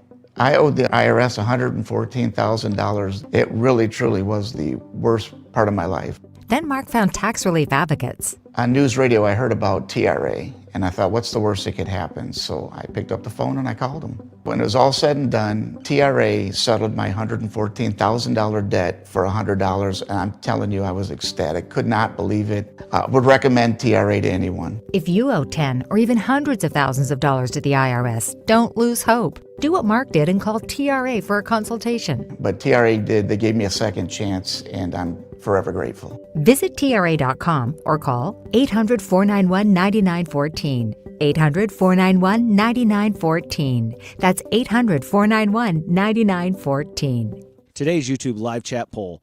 Are you satisfied with President Trump's handling of the economy? Got 3 options. Yes, no, but I'll give him more time. Or just plain no, you're not satisfied. We want to know what you think. If you hate tariffs or whatever his economic policies are. If you love them. jump on our YouTube poll, jump on our YouTube chat, vote in the poll, leave us a comment telling us why you voted the way you voted. I'm starring those comments as we go through them, and I might read them on air. Let's see here. This one is from, I can't read that name. All right. But they say, I'll go with yes because I know what he has to start with, but still waiting for more. I know he can do it despite the Dems, these Dems that created the issues stopping him at every point. So if you have a thought on the economy, we want to know what you think. The time is 1:32. This time check is brought to you by Jerry Kelly Heating, Air Conditioning, Electrical, and Plumbing. It's time for a $98 furnace tune-up. JerryKelly.com. Built in the heartland, for the heartland. 97.1 FM Talk, St. Louis Conservative. Any way you want it, that's the way you need it. Any way you want it. She loves to laugh, she loves to sing. So Jay Powell is discussing the quarter-point cut from the Federal Reserve. And he's speaking now. I'm more interested in what Donald Trump may say, so I don't feel like we need to bring him up at all. But if Donald Trump has some comments on this, I'm curious if he's going to be like, see ya. Like, this is one of the last things you'll do, because he's going to get ready to, have his own person in there after the new year. It's not exactly after the new year, but still, they're indicating a few things of what the future is going to look like. So we'll see what Donald Trump says. I'm curious. I wanted to bring up this plan that they brought up, and I saw this on, I think it was the New York Times. U.S. plans to scrutinize foreign tourist social media history. So let's say you're planning on a trip to the United States, you live in another country, and when you're going through customs, some of the information they want to know about you, you think mostly for terrorist purposes. Are you associated with MS-13? I mean, that's a pretty good question. Like, you ever see the people that post these things at the airport and it says, are you a terrorist? And the answer is yes or no. And you have to click the right box. So it says travelers visiting the United States from countries like Britain, France, Germany, and South Korea could soon have to undergo a review of up to 5 years of their social media history. This is a proposal from the U.S. Customs and Border Protection Agency there. Change would affect visitors eligible for the visa waiver program. It plans to ask applicants personal data, including social media, email addresses, names, birth dates, place of residence, birthplace of parents, spouses, siblings, and children. So if you're visiting the United States from a foreign country, they're getting very serious to make sure they know who they're letting in. Mm-hmm. Is that overboard? Is that a little bit much to check their social media from the past 5-10 years? No. I mean, after the past 4 years and just kind of whatever, and whoever comes in, and whether they come in legally or just run across the border and declare asylum or whatever, it makes sense. I you can't have people come. You can't have people coming in here that are going to do horrible things like shooting those two National Guard troops that were in D.C. And that apparently was stabbing people on a subway. Yeah, you can't have that. And no, you're not going to catch all of them, but you're going to catch some of them. And, I would rather people who might be a little suspect not come in than allow them in and find out that they actually were totally suspect. These aren't American citizens. These are visitors to our country. And I don't think that there's anything wrong with having standards about who can come in and visit. I'm going to tell a joke that my wife will hate, but good thing she doesn't listen because she'll never hear it. If this turns out to be an enforcement thing where they need to have someone comb through all of this, they're going to hire all women because they are so good at sleuthing online. They will know exactly what you said at any given point on social media. They can do it with efficiency. They can do it fast. I feel like every modern woman that grew up in an era with the internet would be the perfect candidate for a job like this. just find them, whatever. Use your talents, snuff them out. So you're telling me, this is what I'd say to my wife, you're telling me you don't think that you're able to dig up stuff from the past, huh? Yeah, right. That is essentially every female I've ever met in my life digging up things. She's like, Ryan, you always do this. And you're like, oh, yeah, give one example. She's like, I give you 4. I'll give you 5. Right off the top of her head. She knows exactly. And she knows it doesn't go the other way around. Give me an example. Oh, I don't know. I never do that. So I have to almost like write it down and be prepared. Like on my phone, I have to take notes of every time I'm slighted in case I need to reference it later because I won't remember. So just anyone listening, please don't tell my wife I said that because one other thing she'll dig up. So the travel industry doesn't like this because they're saying, well, what happens, like, let's say the World Cup's picking up and this policy goes into place and there's someone that's traveling with their country or part of media or whatever it is, and they reported something really bad about the United States or something untrue, or what if they pull up something that they find questionable and they're denied entry into the United States? Then what? So the travel and the tourist industry think this is going to have a bad effects on tourism in the future. It'll have a negative effect. I do think that it will. The question is are you willing to suffer that negative effect for the positive benefits of the safety that comes on the other side? Yeah. And you have to pay $40 for this form, so they do the background check that way, like so people don't like it. And like I don't, yeah. Well, how much is a passport? Anyway. Yeah. Like I don't think that people should be kept out from like, slandering the United States, but if you go on there and you post something that shows that you're linked to some sort of terror organization or gang or something like that would make you dangerous, I think that's what they should be looking for. Now everybody says that it'll be he said mean things about Trump, so that's going to be a disqualifier. I don't think that's the case.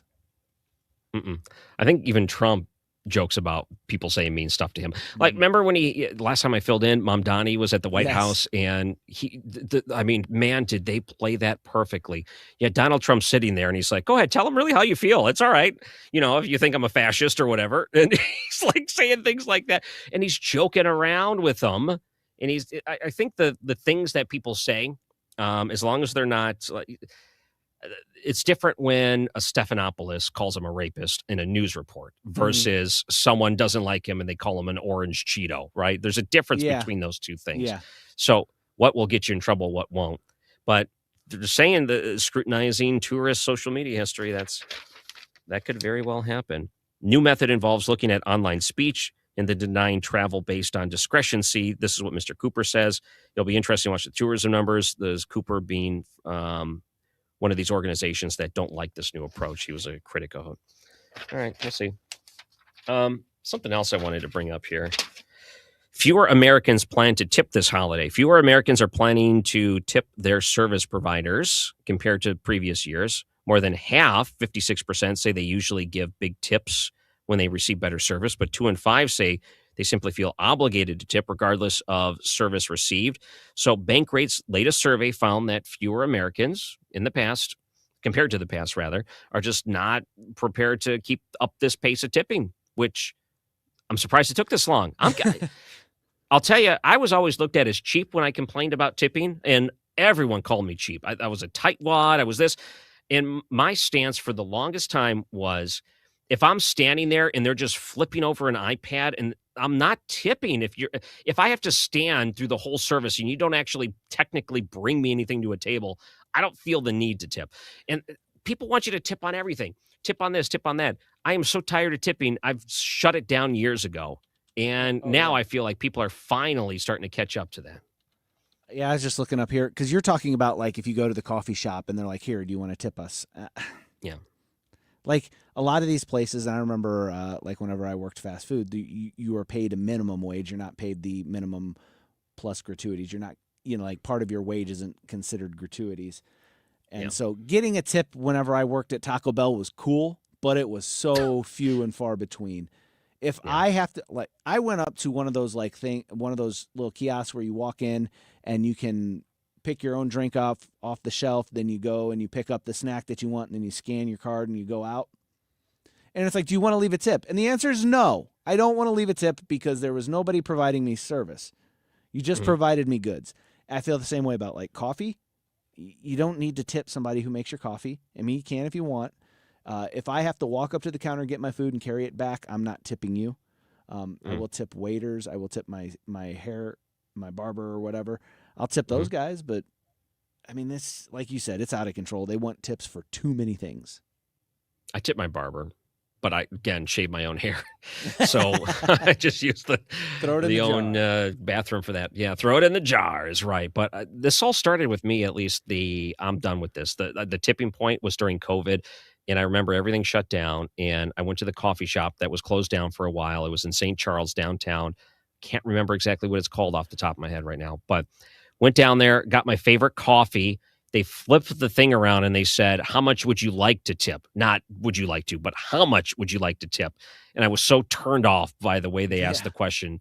I'm like, you know what? From this point on, I am adopting the standard. If I'm standing when I order and I'm standing when I get my order, I'm not obligated to tip. I live by that to this day. It's super fair. It is super. You're right. It is super fair. Especially at coffee shops and things. I have on occasion tipped at a coffee shop if I feel generous, but it's few and far between. I don't feel like I need to or should be forced to do such things. What do you do for your garbage man, your postman, things like that? Do you tip them this year, this time of year? Like a Christmas present, yeah, but I don't know what we do. It's like, we give them a couple bucks. It's not not like, here's $10. I mean, it's more than that, but yeah, we tip them. I mean, our garbage men and the people that take away our yard waste, they do a great job. Just phenomenal job. It's not like they spill the stuff everywhere and then they're like, oh, sorry. No, they're really good about being on time, so we tip them a little bit. Christmas. I see this too. It says service providers that typically get a tip during the holidays, housekeepers. I'm like, okay, you're different bracket than I'm in. I guess you can hire a housekeeper. Trash collectors. Okay. That's, I normally do. Mail carriers. Problem with the house I live in now, mail carriers by committee. You get a different person, it seems like, every other day. Yeah. Teachers, we do tip. I get a little gift for the teachers. We do that for our kids. We spend a lot of money on that because these kids got a lot of teachers. Child care providers and gardeners. And I'm thinking, I've never lived in an area where a gardener's around in December. So how do you get that to them? That's what I was thinking, because I used to do lawn care before I started here on the station, and I was not visiting these people in December. I was the farthest person from their mind when it came time for Christmas presents. Yeah. When you were a teacher, did you get presents from the kids? When I was a full-time teacher, yeah. When I was a substitute teacher, no. My wife is a teacher. She gets, usually it's like a $5 or $10 gift card to a Starbucks or something like that. It's nothing big, but always appreciated. That's all we do. Oh, well, you should give more. No, that's plenty. That's great. You don't have to give anything. Teachers do appreciate it. We give $10 Target cards to the teachers, and we buy them because once a year Target gets 10% off your gift cards. So you buy a pack of 10 for $90. They're $10 each. You save $10. And then we ended up that's what we buy that. And we give the gift cards out to the teachers. Now the problem is we got 2 kids in school now, so there's more teachers, and everyone's got a class. Oh, there's classes here, classes there. So many teachers anymore. How do you even narrow it down? Right. Which ones are the nice ones? Which ones your kids like? Which ones give the best grades? You have to bribe them. Is that how you like handling things as a teacher? The bribe from the parents? You know what? I'm just gonna say yes, because if that means my wife gets better. Yeah, my wife will give you a better grade if you give her a better Christmas present. I have nothing to back that up with, but if it gets her a better Christmas present, I'm down. Because usually if it's like a coffee shop, she doesn't drink coffee. Guess who gets that one? Bump that kid up. All right. When we come back from the break, some of the advice that people are giving about the workplace is always interesting. I'm a generation, what's that? Not a generational millennial, a geriatric millennial. I'm an older millennial. You want to be an elder? Elder millennial. Yeah, geriatric millennial. So apparently Gen Z gets a certain reputation in the workplace. Millennials get a certain reputation in the workplace. Let's talk about that coming up after the break. I'm Ryan Recker, filling in for Andy Fry, 97.1 FM Talk. Let's show our appreciation for local heroes. Mark Cox here. Nominate a first responder and their department could get lunch from Grill Master Tony's. I'll personally deliver it. Share their story at 971talk.com. Nominate them today. You are not your diagnosis. A medical chart is not your identity. And vision loss does not define you. Your drive shows who you are. And you are not alone. Because we are driven too. To be a beacon of strength. A champion of courage. An advocate for hope. You are not alone. Because we are stronger together. We drive the research for the cures we are finding. We're fighting macular degeneration, Retinitis pigmentosa. Usher syndrome. And the entire spectrum of blinding retinal diseases. we fund. We fight. We win. We We are the foundation fighting blindness. Together, we are fighting blindness. Join the fight at fightingblindness.org. We're winding down the year. We're in the holiday season. Merry Christmas. Happy Hanukkah. With the end of the year coming, also means there is still available a $600 tax credit on certain furnaces, which is a huge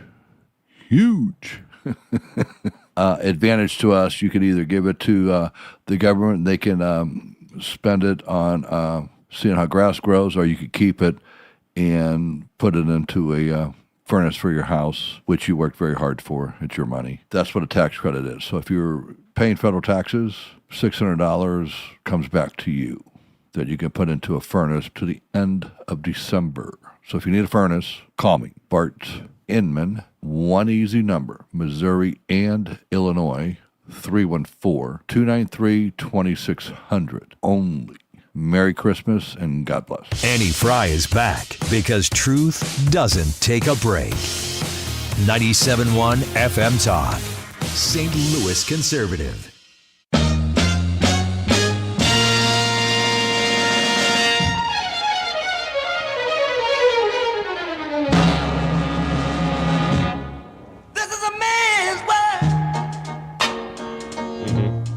Oh, yeah. This is a man's world. Unless your job is to scour the internet for comments made 10 years ago, then it is not a man's world. Then there's a better person for that job. You're getting so much trouble. I'm so glad she doesn't listen to this. Please, nobody tell her. So there's a video that was surfacing online, a dramatic footage in Florida where a plane has to crash land on I-95. Have you seen that? It's insane. I'm looking at it right now. It's so on good. Fox News right now. Oh, are they showing it? Yes, You seen it? Yes. So it's This like plane dusk landed on the and- freeway. Yeah, and the car's behind it's like a dash cam, and it's a plane. It looks like it's like a little 2-engine prop plane, a little bit bigger than not like a Learjet or anything like that, smaller than that. But yeah, it just came straight down. Looks like the landing gear collapsed or is collapsed, and it hits the ground. Looks like a car. Yeah. Yeah, Looks and like then- it hits a car. and it Plane slides in- collided with the Toyota Camry. Yep. According to Fox Orlando, the pilot and passenger in the aircraft, man from Orlando, another also both 27 years old, weren't injured. And the Beechcraft 55 seen crashing into the freeway. The 57-year-old woman driving the Camry was taken to the hospital with minor injuries. What a landing, man. So I saw that and I thought, if that were St. Louis, cars would still be passing it as it was crash landing. That is wild It was footage. Yeah, it Yeah. landed on top of the car. Yeah, the Camry is like just minding her own business, and all of a sudden, this thing lands on because you. there's no way you're going to see that coming in. Seriously, in St. Louis, you'd be driving on 70, and they would pass this thing as it's crash landing, doing 100 on the shoulder. Honking the horn, flipping them off. They would be honking the horn. What is this guy Get out of doing? my way. Get out of my way! Yeah. That's a passing lane. What a video. I would say anyone that has not seen it yet. Yeah, Fox is playing it, but the video's just making its rounds right now on social media. It's absolutely amazing. Here's another story that's kind of getting some traction. Did you see the story of the Royal Caribbean cruise line getting a little bit of slack because, well, one, they served this passenger 33 drinks. Now, just because it's all included doesn't mean you should be taking advantage of it to the point of alcohol I poisoning. was to say these are okay? alcoholic beverages. Alcoholic beverages. And this is December of 2024. So you have this, I think they were 35 years old. Yep, 35-year-old California father slamming these drinks and dies on the No. cruise line. So you have the fiance that is pleading port so he can get my husband's body off this thing. They said, we are sticking to a schedule, and apparently they stuffed his body in a freezer until the end of this cruise. Yeah. That happens. So these cruise ships do have morgues on them. Right. But because there are a lot of senior individuals that like to take these cruises, sometimes the morgues fill up. And so if you're on a cruise ship and you hear they're having an ice cream party, they're making room. What? Yeah. That's code for someone died? Ice cream party? Well, they're getting rid of the ice cream so they have room in the freezer because the morgue is full. No. How many people die on a cruise any given time? Apparently it's a lot more than a lot? you think. Yeah. I mean, and what you can't do anything with them, you know, I guess you could bury them at sea, but I don't think the families would be super happy about that. So you've got to find a way to store the bodies until you get back to port. Yep. So apparently his blood alcohol level was not as high as you'd think. They said 0.186, which to me is not like, end all be all, but I'm guessing you're probably 100% dehydrated when you started doing this. And I'm guessing there's other contributing factors that were part of it. So she is not happy, and Caribbean Cruise Lines, Royal Caribbean, whatever, accusing of stuffing a dead passenger in a refrigerator. Now people are asking, how does that play? So I worked with someone who later got into the funeral business, and he told me any flight you're on is carrying a dead body. Did you know that? This is what he told me. I didn't know that. I'm not surprised, but they said, people die outside of their home, so they got to get the body back somehow. So how do you think it happens? So he, one time, he's like, it's late at night. He was working at this funeral home as a funeral director, or he was training to be one, rather. And he called me and he's like, man, it's really late. I'm super tired. I was hoping you can drive with me to go pick up this body because it's in Columbus. It was about an hour and a half away. He's like, I just need someone to talk to keep me up. So I'm like, yeah, okay, let's do it. I thought he was going to pull out like the hearse limo. It was a van. So basically it's a van that's outfitted with wheels in it. Mm-hmm. And we went to the hospital where this body was. And literally, he wheels out a body bag and wheels it into the back of this van. So I'm sitting in the passenger side. If you turn around and look, there's the guy's head or feet. Oh, man. It's like right there. And we have this body, and he's like, no, this is just normal. This is just how bodies are transported. And I'm like, okay, I guess. And he's like, you hungry? Let's go through White Castle. So he's got this body in the back. We drive through White Castle. He's like, I could eat. So we do that, and he's like, let's go look at some cars. There's like some kind of like expensive car lot. He's like, I've always wanted to like go through here when there's no one there to hassle me. So he like drives through the lot, and he's like making it a day. And we go back, and he drops me off, and he goes and takes care of the rest of it when it comes to transporting the body. That is, just so you know, that happens probably all the time. That's a different kind of person, man. I'm telling you. To be able to do that, you're different. Like, let's go look at cars. It's like, there's somebody back there. Exactly. And while all of this is going on and playing down, he told me that he wanted to get into the medical field. He was training to be a paramedic. And he said, I decided to get into the funeral business because dead people don't fight back. You know how many crackheads you run into at night that are fighting you as you are trying to help them? He's like, you don't get hurt being a funeral director, other than, families fighting at funerals. But he's like, the stuff you saw every single day on the street, he said, I couldn't do it anymore. That's why I got out of that business and trained for this one. I know we only have about a minute. Maybe we'll talk about this after the break, but Gen Z in the workplace, there's a story that you pulled up, but let's do this when we get back. I know that we have Doug Kelly. Is that right? Is going to join us after the break? Yeah, he'll be in the next segment. And Ryan Wiggins, is he going to join us next hour too? He is stuck in traffic. He's trying to get here, so he will be here as soon as he can. I know what that is code for. It's code for he doesn't want to stop listening to Taylor Swift in the car, and he's really into it, and he's just jamming to some Swiftie stuff, and he's like, okay, I just need one or two more songs to get through the rest of the day. I got to deal with this Ryan Recker guy. Man, I'm telling you. Two of Ryan's on one show. I can't have that. That Ophelia song is a bop.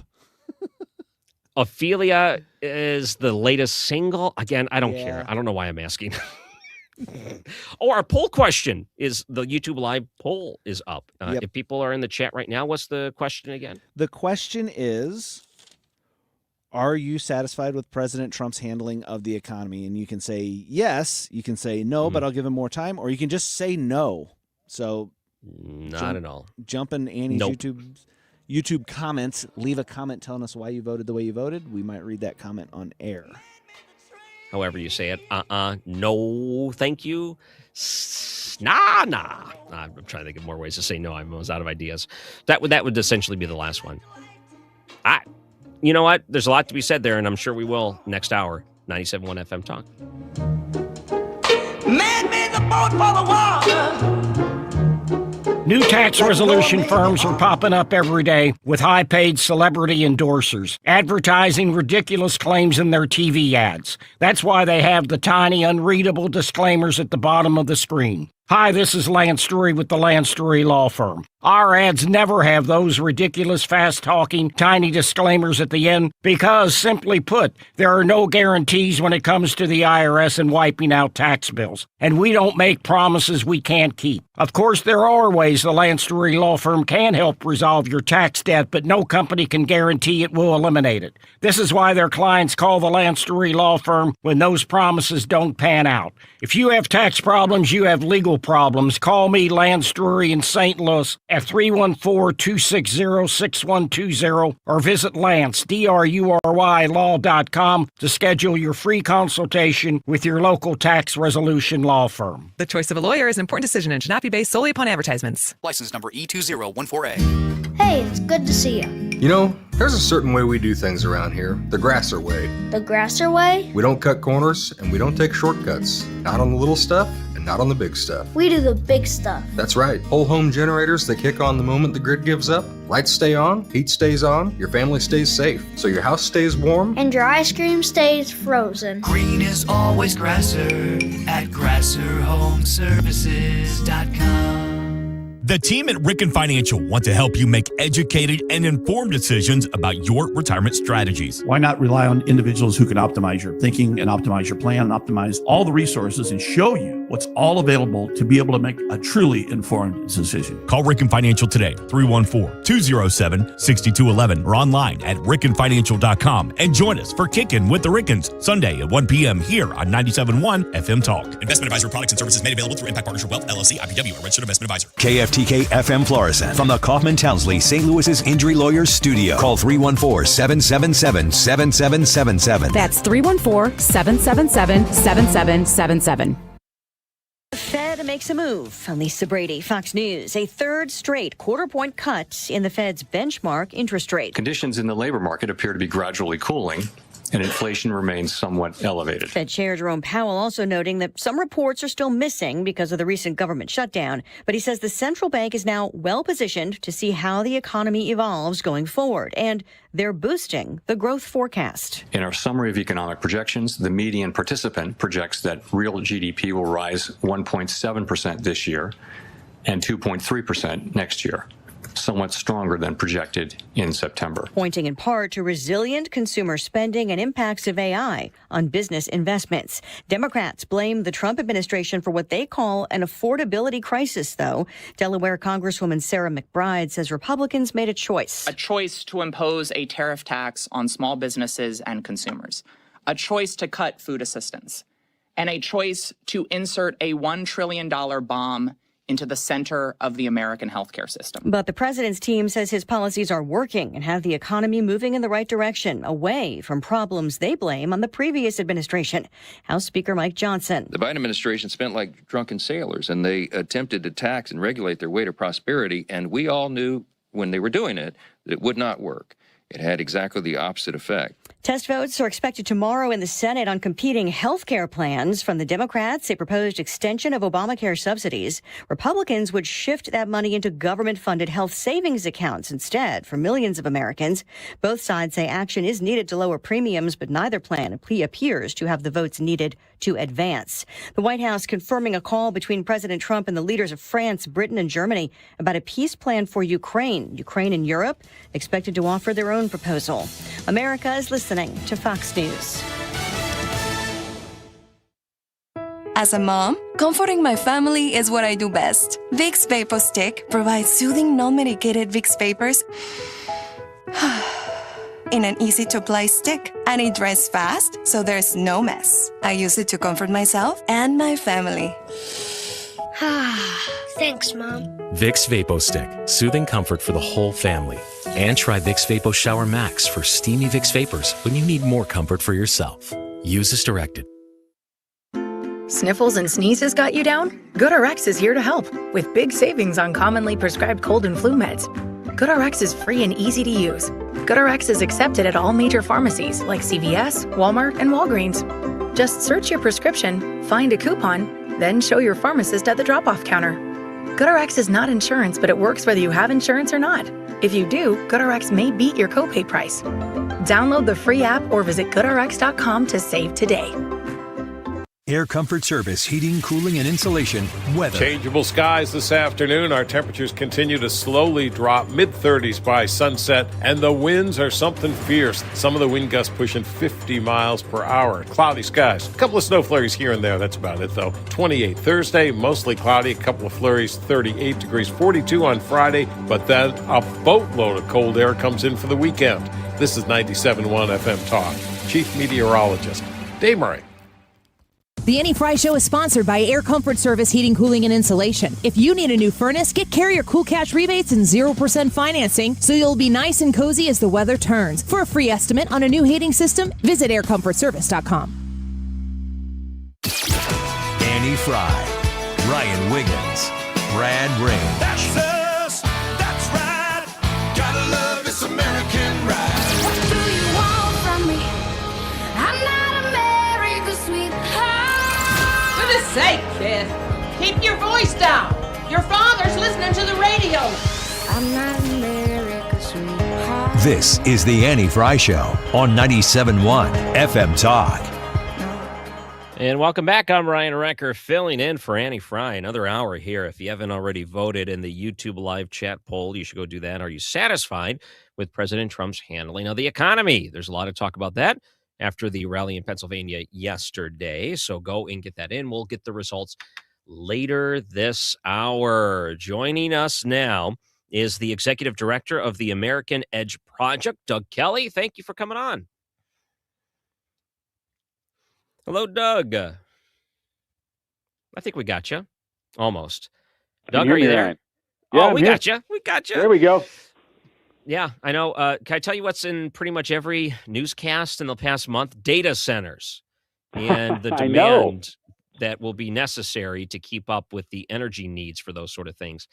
So here's what I find that the major concern people have about these data centers: one, water usage, but two is the electricity usage. And what they're afraid is when you plop down these, giant data centers in rural areas, that the energy consumption is going to increase the cost of electricity based on the demand that they'll need. And when there is less electricity to go around and the demand is high, it's going to increase rates for everyone. So I think that's the concern a lot of people have, how to keep up with this. The data centers we know are important. So what is Illinois doing about it? Yeah, so let me take it up to the 10,000-foot level and just give the larger overview of this, right? Mm-hmm. So the U.S. and China are in a neck-and-neck tech race for global tech leadership. And the winner of that race is going to get a decades-long advantage in national security, economic prosperity, and overall global influence, right? And there's 4 areas that are really going to decide who's going to win this or not. The first is energy. The second is compute power, which are the data centers. The third is talent. And the fourth is, are we adopting AI faster than the other guy? Here's the thing, Ryan. We're behind China in 3 of those areas. We're behind in energy, we're behind in talent, and we're behind in adoption. We're ahead in compute, and data centers are one of the reasons why we're ahead. So let's just be clear. These are really strategically important assets overall. And Illinois happens to be one of the leaders in data centers in the country. You already have 232 in your state now, and you're going to build 142 more. Now, I understand that people are rightfully concerned, like, hey, what's this mean? This is a lot of energy coming in here and being used, sometimes a lot of water. Here's the thing. We've known for 30 years that our grid was incapable of handling large electric loads. But we didn't do much of it about it as a country.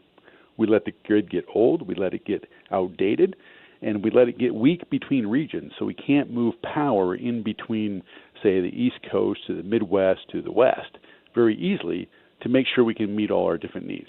Now, it doesn't matter whether it's AI or reindustrialization or even quantum computing. If we can't power our technology needs in this country, we are going to lose to China, period. So I'll say, I think what Illinois is doing on energy, in terms of renewables, in terms of unlocking nuclear power reactors and adding them into the fuel mix, those things are critically important, because if we can't power our AI ambitions, we're not going to win. Yeah, the nuclear side of it is becoming pretty important. You see, I live in Michigan now, and we have the Palisades plant that's coming back up. That's kind of a interesting case. And looking at the demand for energy, it's going to have to look at nuclear as an option in order to try to, just like Meta, Facebook or whatever, they're using that just to power themselves. They're finding these reactors that they're able to contract with. So let me back up, and I'll look at this as a consumer. And I'll tell you where I hate this. Every time you have a energy company petition for higher rates, they say they're going to improve the grid. And for my entire lifetime, they've been making that claim, and the grid is not improved. But the rates keep going up and up and up. So to say we need to catch up now, I know it's going to jack up the rates so high. And I don't even know if the results will be what they say it's going to be. How do I even trust that? Well, I'll go back to what I said earlier. There's been 3 decades of reports from government agencies saying that our grid is insufficient. If you remember in 2003, we had that big 50 million person blackout on the East Coast, and Energy Secretary then said, "Look, we're a first world country with a third world grid," and not much has changed since then. We haven't built enough high voltage lines. We haven't built enough interregional transmission capabilities, and we haven't built enough new power sources. And all the time we knew this load was coming, right? So to blame AI or data centers, that's just putting it in the wrong spot, And I think, look, utility companies certainly could have done a lot more in building and hardening the grid. But here's where we are right now, and we've got to be able to meet this moment. We can't forget who we are, in that we build things as this country. We build them big, we build them robust, and we build them so that we can win. We're at this moment now. President Trump has put together a smart plan when it comes to accelerating America's artificial intelligence capabilities, especially against China. But Illinois is going to play a critical role in that overall. We're going to release a study next week, so I'll give you a little bit of news here, right? We're going to release a study next week that looks at AI's state-by-state impact. And we look at it in 3 categories, right? How much investment money is a state bringing into AI deals? How's their job rate growing in terms of net tech jobs? And then in terms of data centers, what is the impact of data centers having in terms of jobs and revenues, et cetera, right? So Illinois is a superpower in 2 of those 3 areas, right? When it comes to investment, Illinois has attracted nearly $10 billion over the last 6 years in venture capital money, over almost nearly 500 separate deals for AI companies and related companies there. That's an enormous amount of money coming into the state that not just creates jobs for those companies, but also has a ripple effect into other areas. On the data centers side, there are few states that can flex their muscle like Illinois can when it comes to data centers. The 142 you're building, or that have been announced coming up, they're going to create almost 250,000 new temporary construction jobs. These are high-paying jobs. There's plumbers, there's pipe fitters, electricians, there's welders. And it's going to create almost 40,000 permanent new jobs. Most importantly, it's going to create about $1 billion in state and local tax revenue for police, for firefighters, for teachers over a 10-year period that's going to help fill a lot of local gaps here. So we have to be able to do both. We have to build these data centers. We have to put electricity to them. We have to build the grid, because if we don't, we're going to surrender our competitiveness. But I get that people are frustrated when utility companies say, hey, we need to raise your rates because we're going to invest. And then, the CEO of American Edge is on the radio saying, hey, our grid really sucks. Yes, it's frustrating. I get it. but let's build. Let's not point fingers. Let's build, because if we squander this moment, AI can be our modern day moonshot moment, right? In the same way that Kennedy did it and accelerated and changed our course of history for 5 decades, we can do it now with AI. Yeah, and you find too, and it's not just the electric grid or water grids. I mean, we got issues there too. You're every time you hear it, you're like, okay, there's a water main that broke, and it's 100 years old, and it was whittled by Abe Lincoln or something. And you get so frustrated because everything is like, okay, a wooden water main, and it's 2025, and we're still relying on this type of infrastructure. We're across the board well behind where we should be with that. So here's what you mentioned all these different jobs. You're going to need electricians, plumbers, pipe fitters, all these great construction jobs. We can barely find people to do these jobs now. How are we even going to find people to keep up with the demand with what's needed to upgrade the infrastructure? You know, I'm glad you asked that, because this is the challenge to our country right now, right? I mean, you know, we didn't build this country in a day, right? You know, when we won World War II, we were in a great position because our infrastructure was still largely intact, but we came back with an optimism and a confidence from that, that we knew we were America, we knew who we were, and we knew our place in the world. I think we've lost that kind of mentality of leadership, of togetherness, that united spirit, and our ability to say, yeah, we're going to get this done. And I think with AI, this is a great example of, if we decide to go big on AI, how transformational it can be. A lot of like AI debate is way up too high, so I want to bring it down to what this means for real average working families overall. For healthcare, AI means faster diagnoses of what may ail you. It's going to bring about faster cures for things like Parkinson's and Alzheimer's and other types of cancers. These are things that vex every middle-income family because they all know somebody who's had it. And it's not the large language models that are going to do it, but it's other different AI pieces that are going to solve that. But on the education side, this means like personalized tutoring for kids in school. We want to make sure our kids are getting the very best of the education they can get. Personalized tutoring using AI tools, not replacing a teacher, but supplementing the teacher, those can make a world of difference in how quickly a kid can learn and thereby increase his competitiveness overall. And for small business, my gosh, you know, in America, we have 36 million small businesses, and they employ nearly half the people in the United States. All those businesses don't feel overstaffed, right? They feel understaffed, but they have to do things like marketing and inventory and all these drudgery things that takes time away from consumers and finding new markets.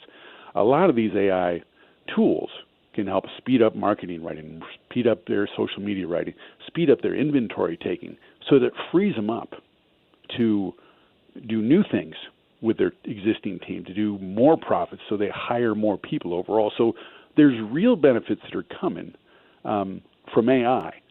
But you put it right on the head. We have these giant worker shortages in key AI industries, right? Semiconductors, we're going to be down 150,000 people from what we need. Advanced manufacturing, we're going to be down almost 2 million people. And just, you know, in the skilled trades of plumbers and pipe fitters, we're going to fall almost 500,000 people short. You don't create those people overnight. So this is where tech companies, state governments, and the federal government need to partner together to say, hey, listen, we have got a jointly held problem.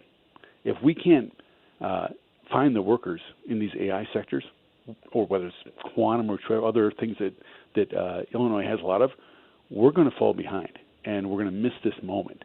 And I think this is a real opportunity, in the same way that Kennedy did with the moonshot, to focus America on a shared national mission for increasing innovation, for building new type of jobs, for building new types of skills. And I look at this as a very exciting time. Yes, it is going to be disruptive. Yes, it'll be a little scary. But when you're talking, you need to fill 2 million advanced manufacturing jobs. For kids who are in college who can't find a job coming up, they can fill those jobs. Like, those aren't the factory jobs of old. Like, it's a whole different thing. So we need to be able to seize this moment, but it requires us to work together, Democrats and Republicans, to make it happen. All right. American Edge Project. If people wanted to find you online, where can they go? they can go to the AmericanEdgeProject.org. And I'll just add one thing to your listeners, too, right? How we regulate these different technologies really matters a lot. Illinois is a leader when it comes to AI investments and AI data centers, but you're also a leader in the number of regulations that you're potentially proposing that can undercut some of the success you're having in the state. So instead of doing things that handcuff AI innovators, I think one thing Illinois should focus on, and you're doing it right now, and that is making sure that you're investing in energy, that you're reducing permitting hurdles, and that you're expanding the workforce to meet the needs of tomorrow. So I want to just add that because it really matters. That I think you guys got your eye on the right thing, but I'm just going to give that caution about the AI regulations. Doug Kelly, Executive Director of the American Edge Project. Thank you so much for joining us. We appreciate the time. Thank you. And I'm Ryan Recker, filling in for Annie Fry. And I think we have Manny Fry show the rest of the hour, which will be nice because I'm in trouble. I'm getting in the doghouse, and I need some help from the boys to get me out. Looking forward to sharing a story with you here soon. Don't go anywhere. 97.1 FM Talk.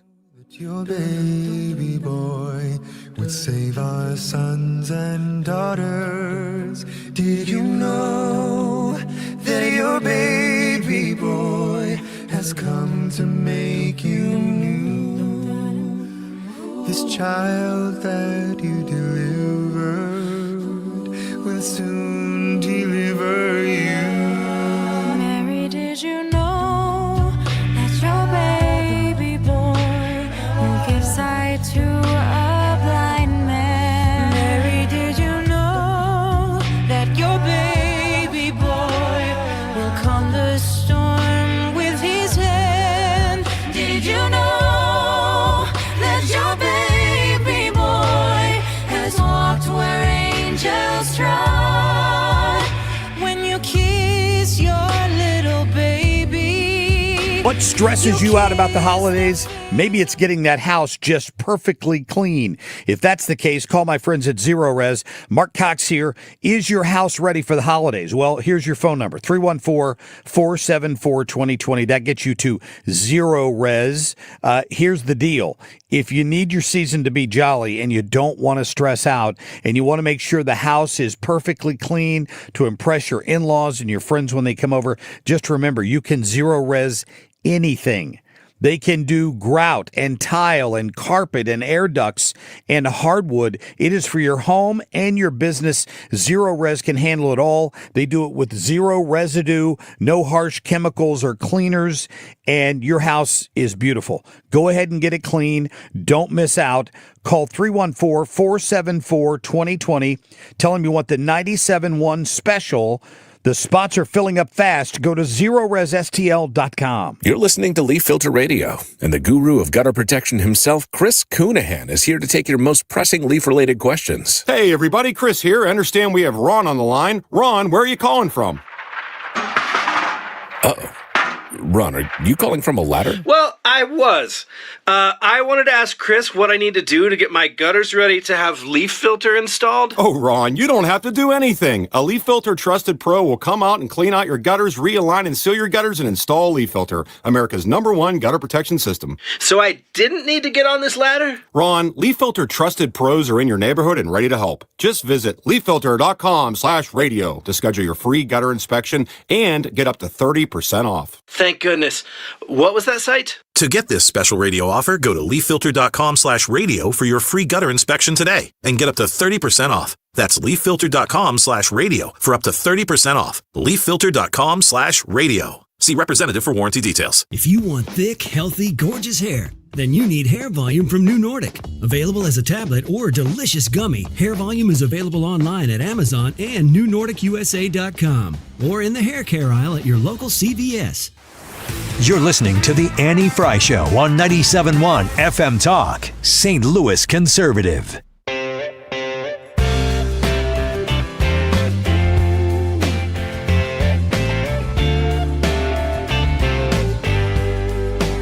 Welcome back to The Annie Fry Show. I'm Ryan Recker filling in, and it sounds like Ryan Wiggins is still trying to make it to the station right now, so maybe we'll be able to connect with him towards the end of this hour. So is it? Are you sure he's listening to Taylor Swift? Is that right? Is that confirmed?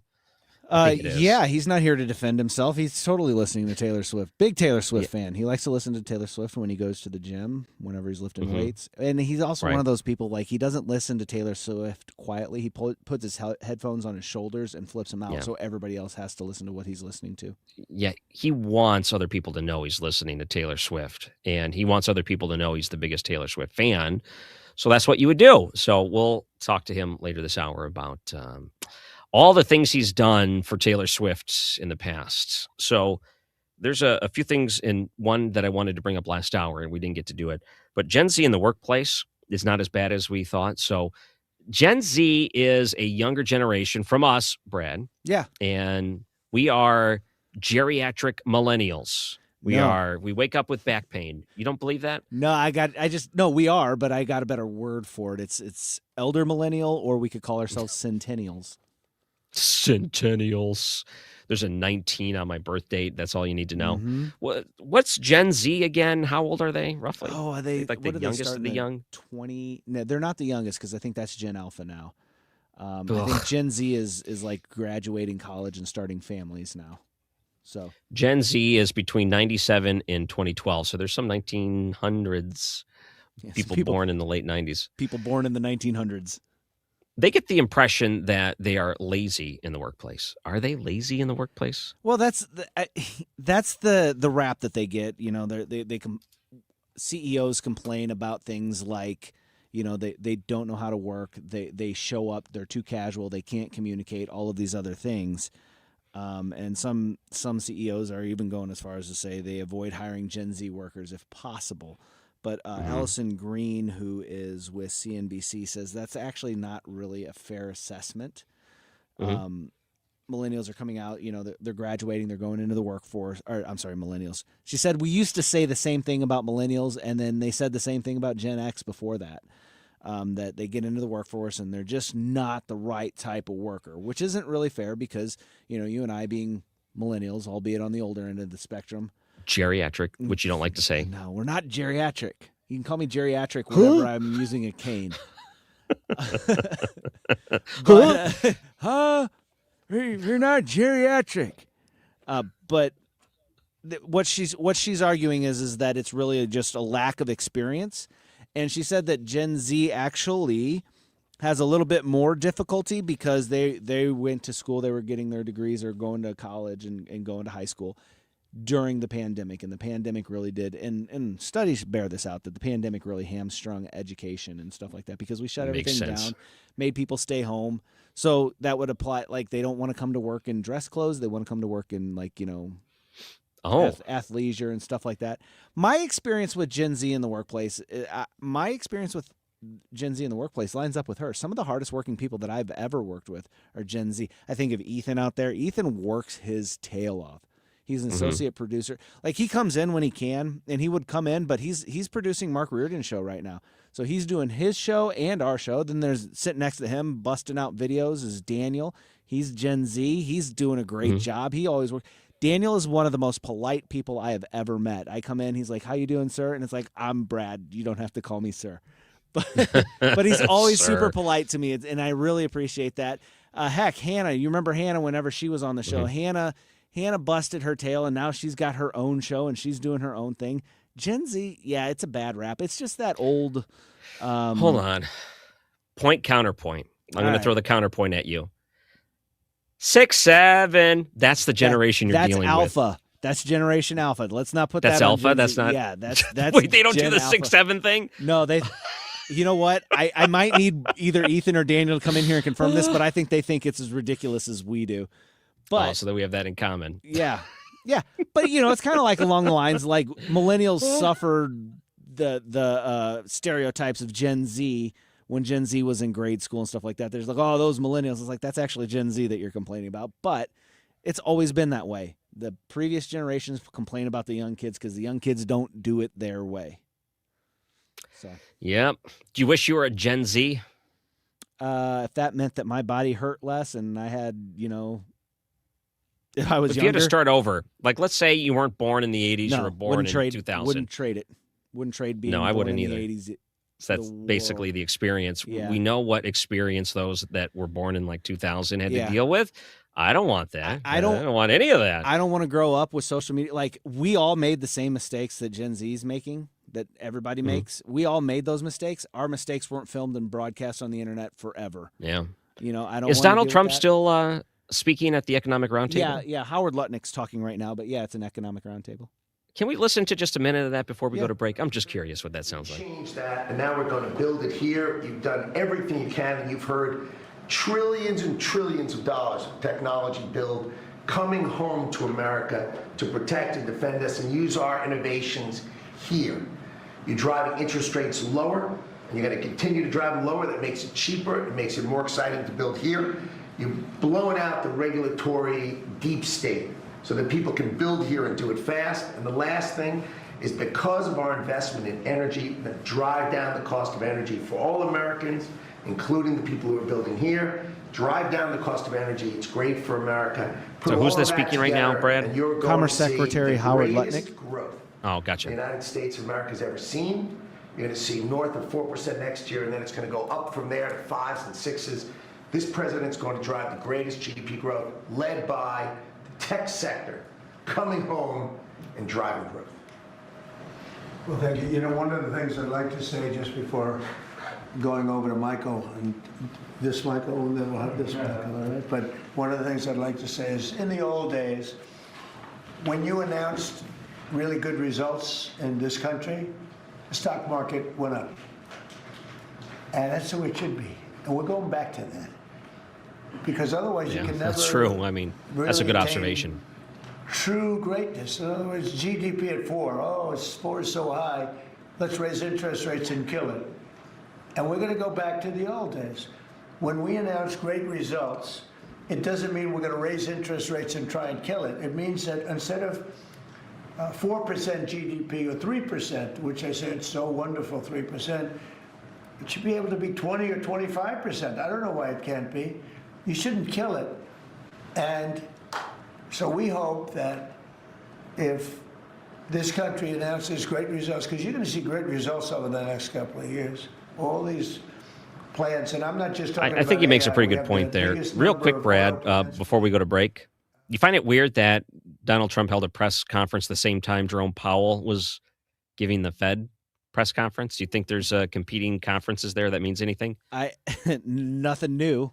I mean, we know he doesn't like Jerome Powell. That joint press conference they gave whenever, or it was kind of like an impromptu one, where they were in the Fed building and talking about the renovations, and so it was Powell and Trump and then Tim Scott, and he's like, "Oh yeah, we got new numbers here that show that you're actually spending this much," and he's like, "What?" And he pulls the numbers out of his pocket and hand them to him in front of everybody. Donald Trump does not like Jerome Powell. I'm fairly certain Jerome Powell doesn't like Donald Trump either, but you know, he's never come out and said as much. But you know, I will give Jerome Powell credit because he's not leaving like a Fauci did in disgrace and possible criminal aspect to his time on the job. Jerome Powell, they just don't like him because they think he acted too slow, and he did act too slow for his reactions. At least what he did wasn't criminal. So hopefully when Jerome Powell's time's over, Donald Trump says some nice things. Not the same for Fauci. We'll put it that way. All right. When we come back, there's a few other things I want to get to, AI related, Gen Z related, online abuse related, and a couple of other stories of what's popping in here. And I'm hoping that Ryan Wiggins gets here because I need a Manny Fry moment where you guys can give me some advice on me being in the doghouse, and maybe I can get out of here with this brain trust put together on 97.1 FM Talk. Nothing to do, nowhere to be. A simple little kind of... Hi, I'm Nancy Cartwright. You may know me better as the voice of Bart Simpson. On Simpsons Declassified, we're diving into the mysteries that keep the Simpsons forever young. Have you ever wondered how the Simpsons regularly predicts future events? Who better to ask than the show's creators, performers, and writers? The celebrity guests. Be sure to follow and listen to Simpsons Declassified wherever you get your podcasts. The ACA Market Plan has just announced significant increases on their monthly premiums for 2026, with deductibles over $10,000. You can enroll with Greg Hammond's Freedom of Choice plans now. You don't have to wait. One of their plans lets you use any doctor, has 0 outpatient deductibles, and it's 30 to 60% lower than most Obamacare plans. Other options are full coverage PPOs with national networks, copays, and 100% annual preventative care. Also, there's no income disclosure required, so no potential tax penalties. If you pay for your own health insurance, you're uninsured, you're on COBRA, or your employer coverage is just too expensive, call Greg, and they'll provide all available options. Call 314-794-7784. That's 314-794-7784. Or go to greghammonds.com. That's greghammonds.com. He can custom design a plan managed and chosen by you, not the government. Hey guys, are you dealing with low energy weight gain or issues in the bedroom? Game Day Men's Health is the premier men's health clinic in the St. Louis area with locations in Chesterfield and O'Fallon, Missouri. They specialize in low testosterone and sexual health, and they also help men and women with medical weight loss, vitamins, and peptides. They offer free consultations and testosterone tests with results in about 20 minutes. Get in, get answers, get back to the top of your game. Visit GameDayMen'sHealth.com. Again, that's GameDayMen'sHealth.com. It's time for you to get to know my friends at Lit Cigar Lounge in Chesterfield, where luxury meets comfort. Mark Cox here. They have a great selection of rare bourbons, whiskeys, craft cocktails, anything you like to drink, cold beer, premium hand-rolled cigars from the finest makers in the world, even private lockers that are available if you choose to. Perfect for date nights or business meetings, and live music every Friday night. Family owned and operated. Check them out in Chesterfield at the District. It's litstl.com. Today's YouTube live chat poll. Are you satisfied with President Trump's handling of the economy? Yes, no, but I'll give him more time, or just plain no. Do you like what he's doing? Do you not like what he's doing? Can you see where he's going with this? And you can give him a little more chance to kind of show the results. We want to know what you think, so jump on Annie's YouTube page, vote in the poll, and leave us a comment. And we might read your comment on air. Jackie says for the poll, yes, some of these changes require time to reap the benefits. There is no quick fix. And then Bill says Trump is doing fine. It will take time to unscrew everything that Biden screwed up. So we want to know what you think. Jump on Annie's YouTube page, vote in the poll, leave us a comment. We might read that on air. The time is 2:34. This time check is sponsored by Jerry Kelly Heating, Air Conditioning, Electrical, and Plumbing. It's time for a $98 furnace tune-up. From Alton to Wildwood, 97.1 FM Talk, St. Louis Conservative.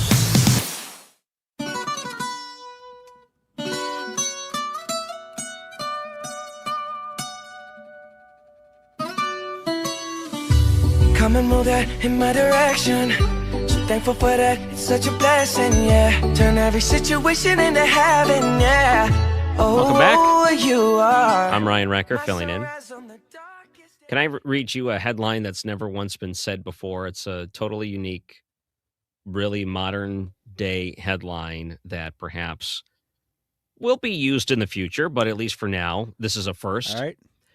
Woman gives birth in Waymo after self-driving taxi alerted 911 to unusual activity.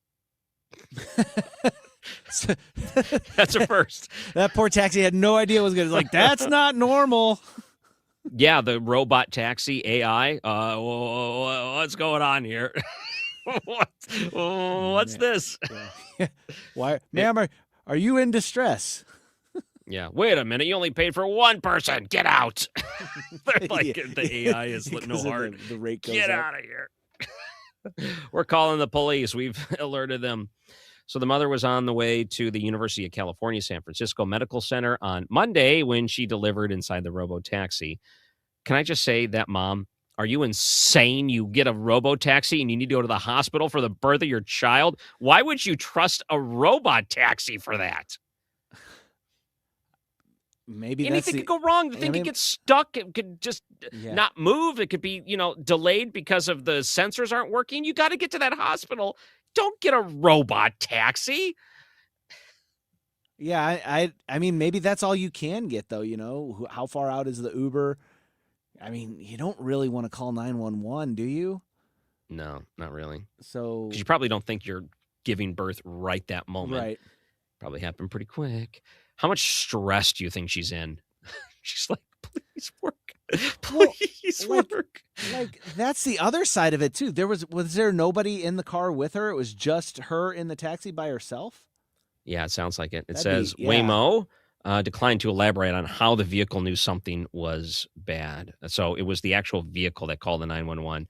So it was self-driving fully, not the person inside. Yeah, that would be terrifying.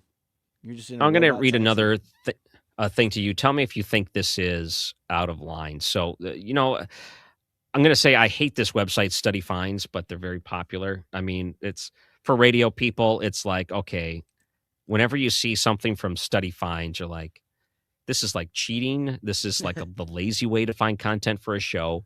But I found this one kind of interesting because, okay, whatever. They were looking at obituaries, and they looked at 38 million obituaries, and they wanted to know what were the things in common that made your life lived well. And maybe I'm saying that incorrectly. You know how people, when they say lived a well life, or basically complimenting that they had a good life. So what are the things that those have in common? Religion and tradition. So does it surprise you that religion and tradition topped every other value when researchers examined what people would emphasize about the deceased? Words like faithful, church, Bible, and praying appeared far more frequently than terms related to achievement, power, and personal pleasure. Does that surprise you? No, it doesn't. It really doesn't, because like whenever you really start removing, everything away from life and what really matters, it comes down to like that sort of thing. Your relationship with your family, your relationship with God, and your relationship with others. It's not about the achievements or how big your bank account is. And I think that the reason that is because whenever you look at those things, you realize you can't take those with you when you die. Right. So it doesn't matter if you have a money bin full of Scrooge McDuck doubloons that you can dive around and swim in.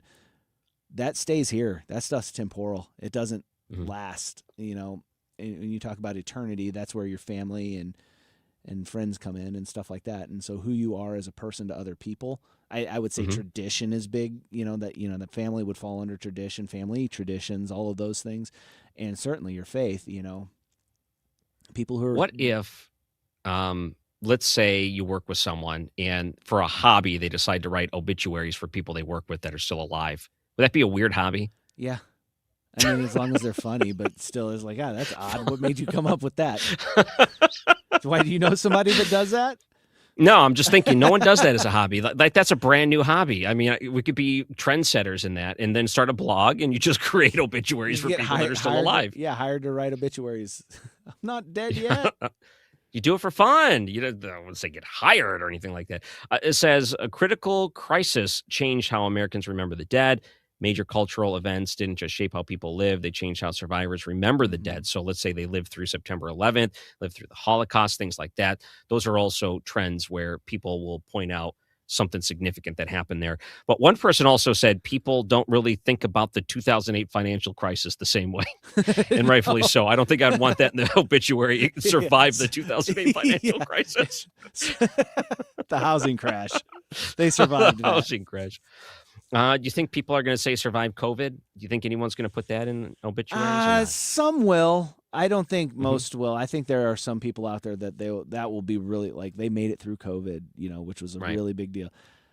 Like I don't know that people were out there saying survive the 1919 Spanish flu. I don't think that that's going to be on the radar.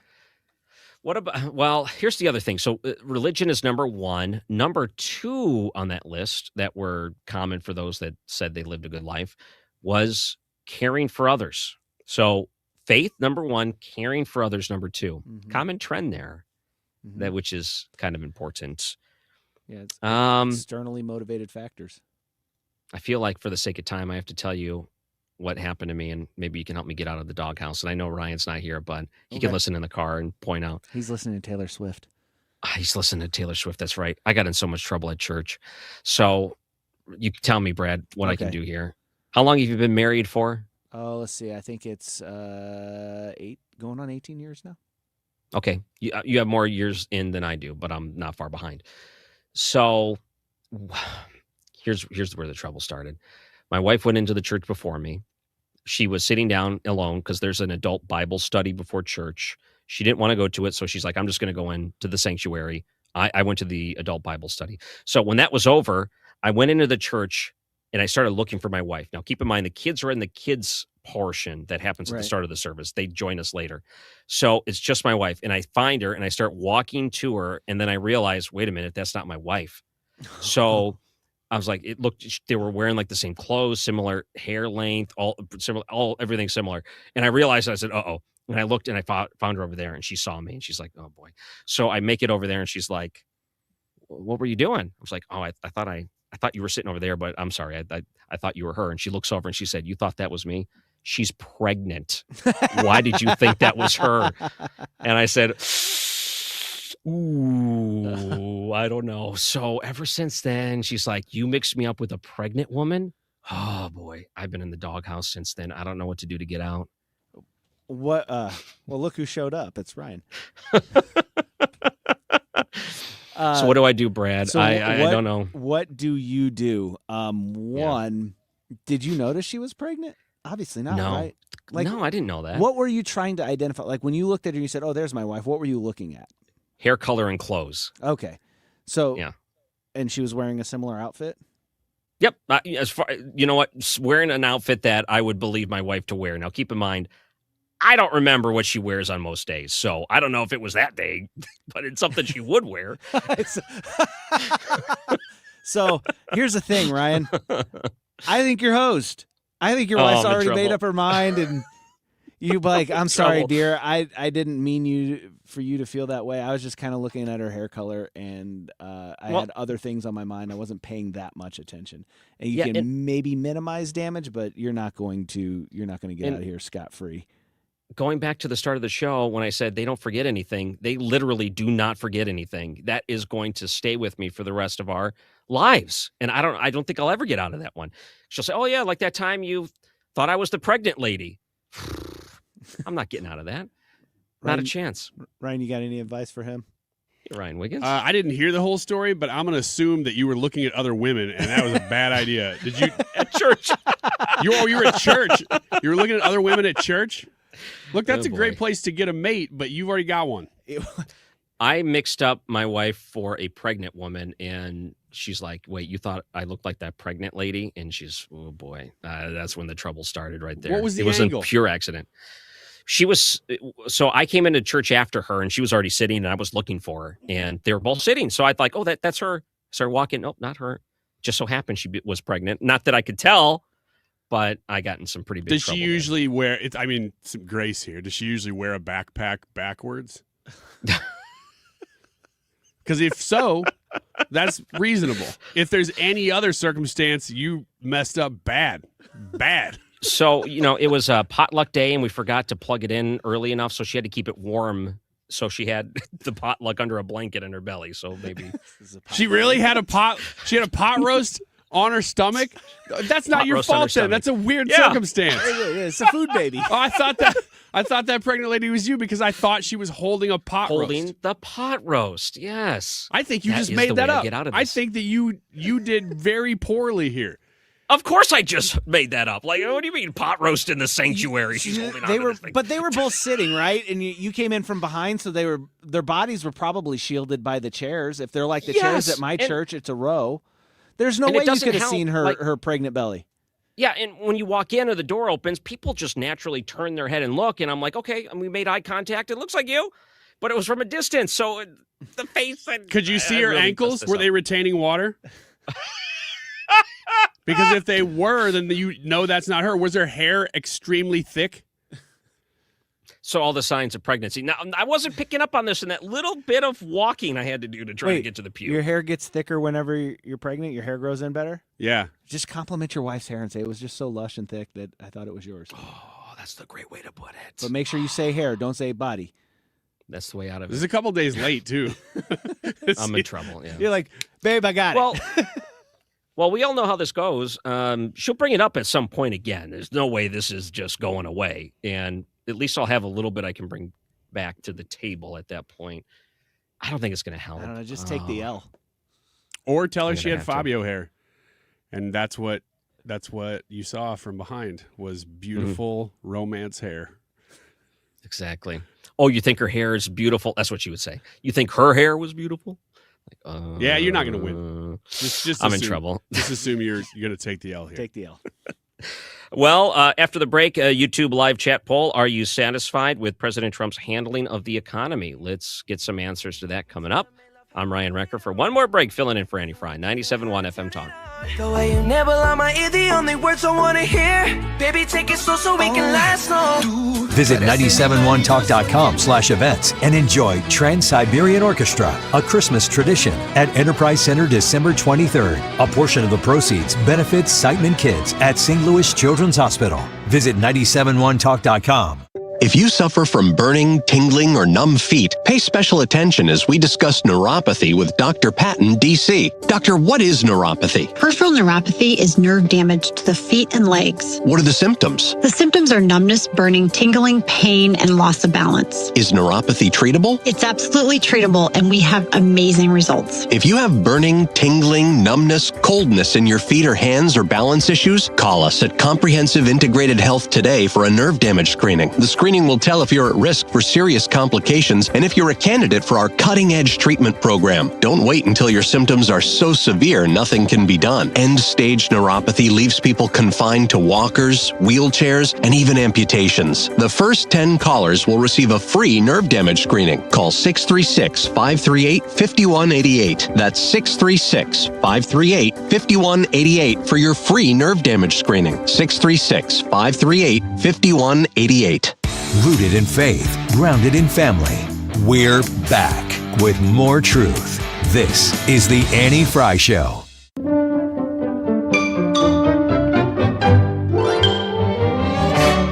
You're a mean one, Mr. Grinch. You really are a heel. You're as cuddly as a cactus. You're as charming as an eel, Mr. Grinch. All right, welcome back. You're a bad banana. I love it. Welcome to the show, and I got to say it was fun working with you guys today. Mostly Brad, but Ryan, even that little minute there was fun. Oh, we have that, good Ryan Wiggins. times. Yeah, I don't know why I'm here. Like, I came in for the last 15 minutes of the show. I got so much to do, though, that I thought, shoot. Because I'm going to go ahead and promote this since you did it. We have a live appearance, a remote broadcast, as we call them, on Friday. And so I'm not going to be, none of us are going to be here on Friday. So that's why I said, well, even if it's a half day, I got to get a lot of stuff done. We're going to be at Ruler Foods on Friday from noon to 3. Actually, probably a little bit outside of that. So even if it's a little before noon, a little after 3, we'll be there collecting food for the St. Louis Food Bank as we do once a year. This is our one big annual food drive. And so you're invited to come out to Ruler Foods in St. Charles and say hello and drop off some food. Awesome. How much Taylor Swift did you listen to today, Ryan Wiggins? 0. It's pretty typical. Oh. I don't usually listen to Taylor Swift. I will hear it sometimes on the radio. And, she's a pretty On lady. accident. I would never tell my wife that she's a pretty lady, but she is. And You just got my out. I'm going to say, Ryan Wiggins said Taylor Swift was pretty. Yeah. But I And also then said I'm just lady. gonna- So I sounded kind of old when I said Lady. it. Yeah. I didn't say she's hot. I said she's a pretty lady. Yep. So it's classy. So Friday, that'll be fun at Ruler Foods. Wish you guys luck there. Hopefully you get a lot of food. And I tell you, the need is great right now. So anyone that may be listening and understands that, this would be your chance to give back. If things have been good for you this year and things have been all right, you want to help someone else out, this is the way to do it. Is it like one of those deals where you can, just donate some money and it equates to a certain amount of food for those in need? Yeah. In fact, a lot of people do that. A lot of people just drop off, $5-10 and they just come up and say hi. We're of course broadcasting live, so it's fun because while people are walking up, we're literally on the air, and we're sort of talking to people while we're talking on the radio. So I don't know. I hope it's a good radio show. I know that we have fun doing it because it's very atypical. And if you can come out, you should say hi. Ryan will take that money toward the end of the show, and he'll go on a shopping spree and see if he can't fill up a cart and spend it all and donate it. Oh, okay. Well, that's cool. So you're going to fill it with like Twinkies, Hamburger Helper. Like what's the go-to, like supermarket sweep style? Well, that's the kind of stuff I would if I were doing it for myself, although probably mostly Twinkies. But the stuff that I've been told is the best for food banks is stuff. Yeah, Hamburger Helper probably would be in there. Those like long, those long sausages that they sell. Those, grab a ton of those. Just kind of like grabbing them all over the place, as I walk through the store. Big fan. And then peanut butter is another big one that I grab a lot of peanut butter. No frozen items, naturally. Yeah. So it's mostly Right. canned goods and like prepared foods or unprepared Cool. foods. Yeah, Supermarket Sweep is the show back in the day. Wasn't that a great game show? So this is what you should do. You take the money, you get a cart, Brad times you, you get 4 minutes to get everything into the cart, and you have to make it back in time. That's the goal every time. And Yeah. we always do it probably at about like this time on Friday, 2:50-ish is when I do it, like in the very last break. Does Dave King still work there? I haven't talked to him in forever. Yep. Over on the KMOX side. So did you know he was the voiceover actor for Supermarket Sweep for Canada? No, I didn't know that. That's crazy. I can't believe I've never heard that before. So he voiced it just for the Canadian market, not the U.S., but Canada back in the day. Why? Well, he's a voice guy. That's just how it goes. Okay. I know we got a little bit of time here, and the YouTube live chat poll was, are you satisfied with President Trump's handling of the economy? So how does this one shake up, Brad? Is it? We still looks got like a we little got some time. good results? Yeah, we okay. still got a little time left before I close the poll. But yeah, there is a decided leader in this one, and it's not even particularly close. Wow. Okay. So, So okay. you try to find ones Yeah. that are close. So this one surprises you. What do you think, Ryan? No, I would say no, but I'll give him more time. That's Okay. my guess. Ryan? I say yes. I still want to see more results, but I also look at the numbers coming out of what he's done, and they're pretty good. Yeah. And of course, you can always make them better, but they're not bad. And in fact, they're really far above average. The problem is he inherited such crap that I heard you read a comment on my way in from somebody who said, he got screwed pretty bad. Now he's got to unscrew everything. Yeah. That's kind of the way you almost have to look at it. I also heard somebody say before the show, I think talking to maybe Kilmeade, that they said it's like if your football team goes 0-15 one year, and then you come back the next year and you go, 13-2 or something like that, and you go, dang, 13-2, that's a great record. But if everybody goes, here's their record over the last 2 years, which is what most people are doing, Yeah. it looks bad because you're comparing everything to what has already happened. And that's true, but that's not Trump's fault. He's kind of taking over a bad situation. Yeah, I'm the same. I was originally going to be like a no, but I'll give him more time. But no, I'm looking and I'm seeing results. I'm seeing good things. I'm seeing positive signs. So I think he's doing good things on the economy. And it's just he started out in the negative so far that it's going to take a little bit to get everything back to feeling good. But part of it is like we're used to feeling bad under the Biden economy. So Yeah, I mean, didn't he just make us feel bad all the time? It was awful. Joe Biden. It was awful. It was awful. Yes. Like every day. And I Not another one of heard these. your interview with the AI guy at the beginning of the hour, and just listening to Biden and everybody around him was asleep at the wheel. They did nothing, or they did things that were against America's interests. One of those two. And we just had the poll yesterday. Is it malice or is it incompetence? It was both with them. And now Trump's cleaning up all this stuff. It just takes a little time. Yep. All right. Is the poll closed now? Yeah, I'm going to go ahead and close that poll. I'm going to end that. So we had over 200 votes, which was really good. And looking at the results, it looks like 5% said no. And then 23% said no, but I'll give him more time. And then a solid 72% said yes. They are satisfied. So that's good. I thought this would be a little more split. I was kind of surprised by that, too. I thought it'd be more split as well.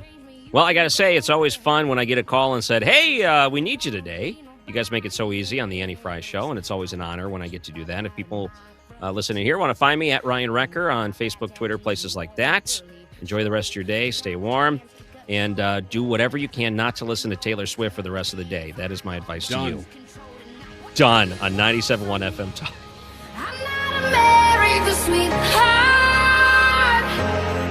So beat the drum with me. Time now for today's Spotlight on Money, sponsored by Bills Happen. Why not give the child in your life the gift of investing this holiday season? Financial advisor Ed Jertson says you can set up a low-cost brokerage account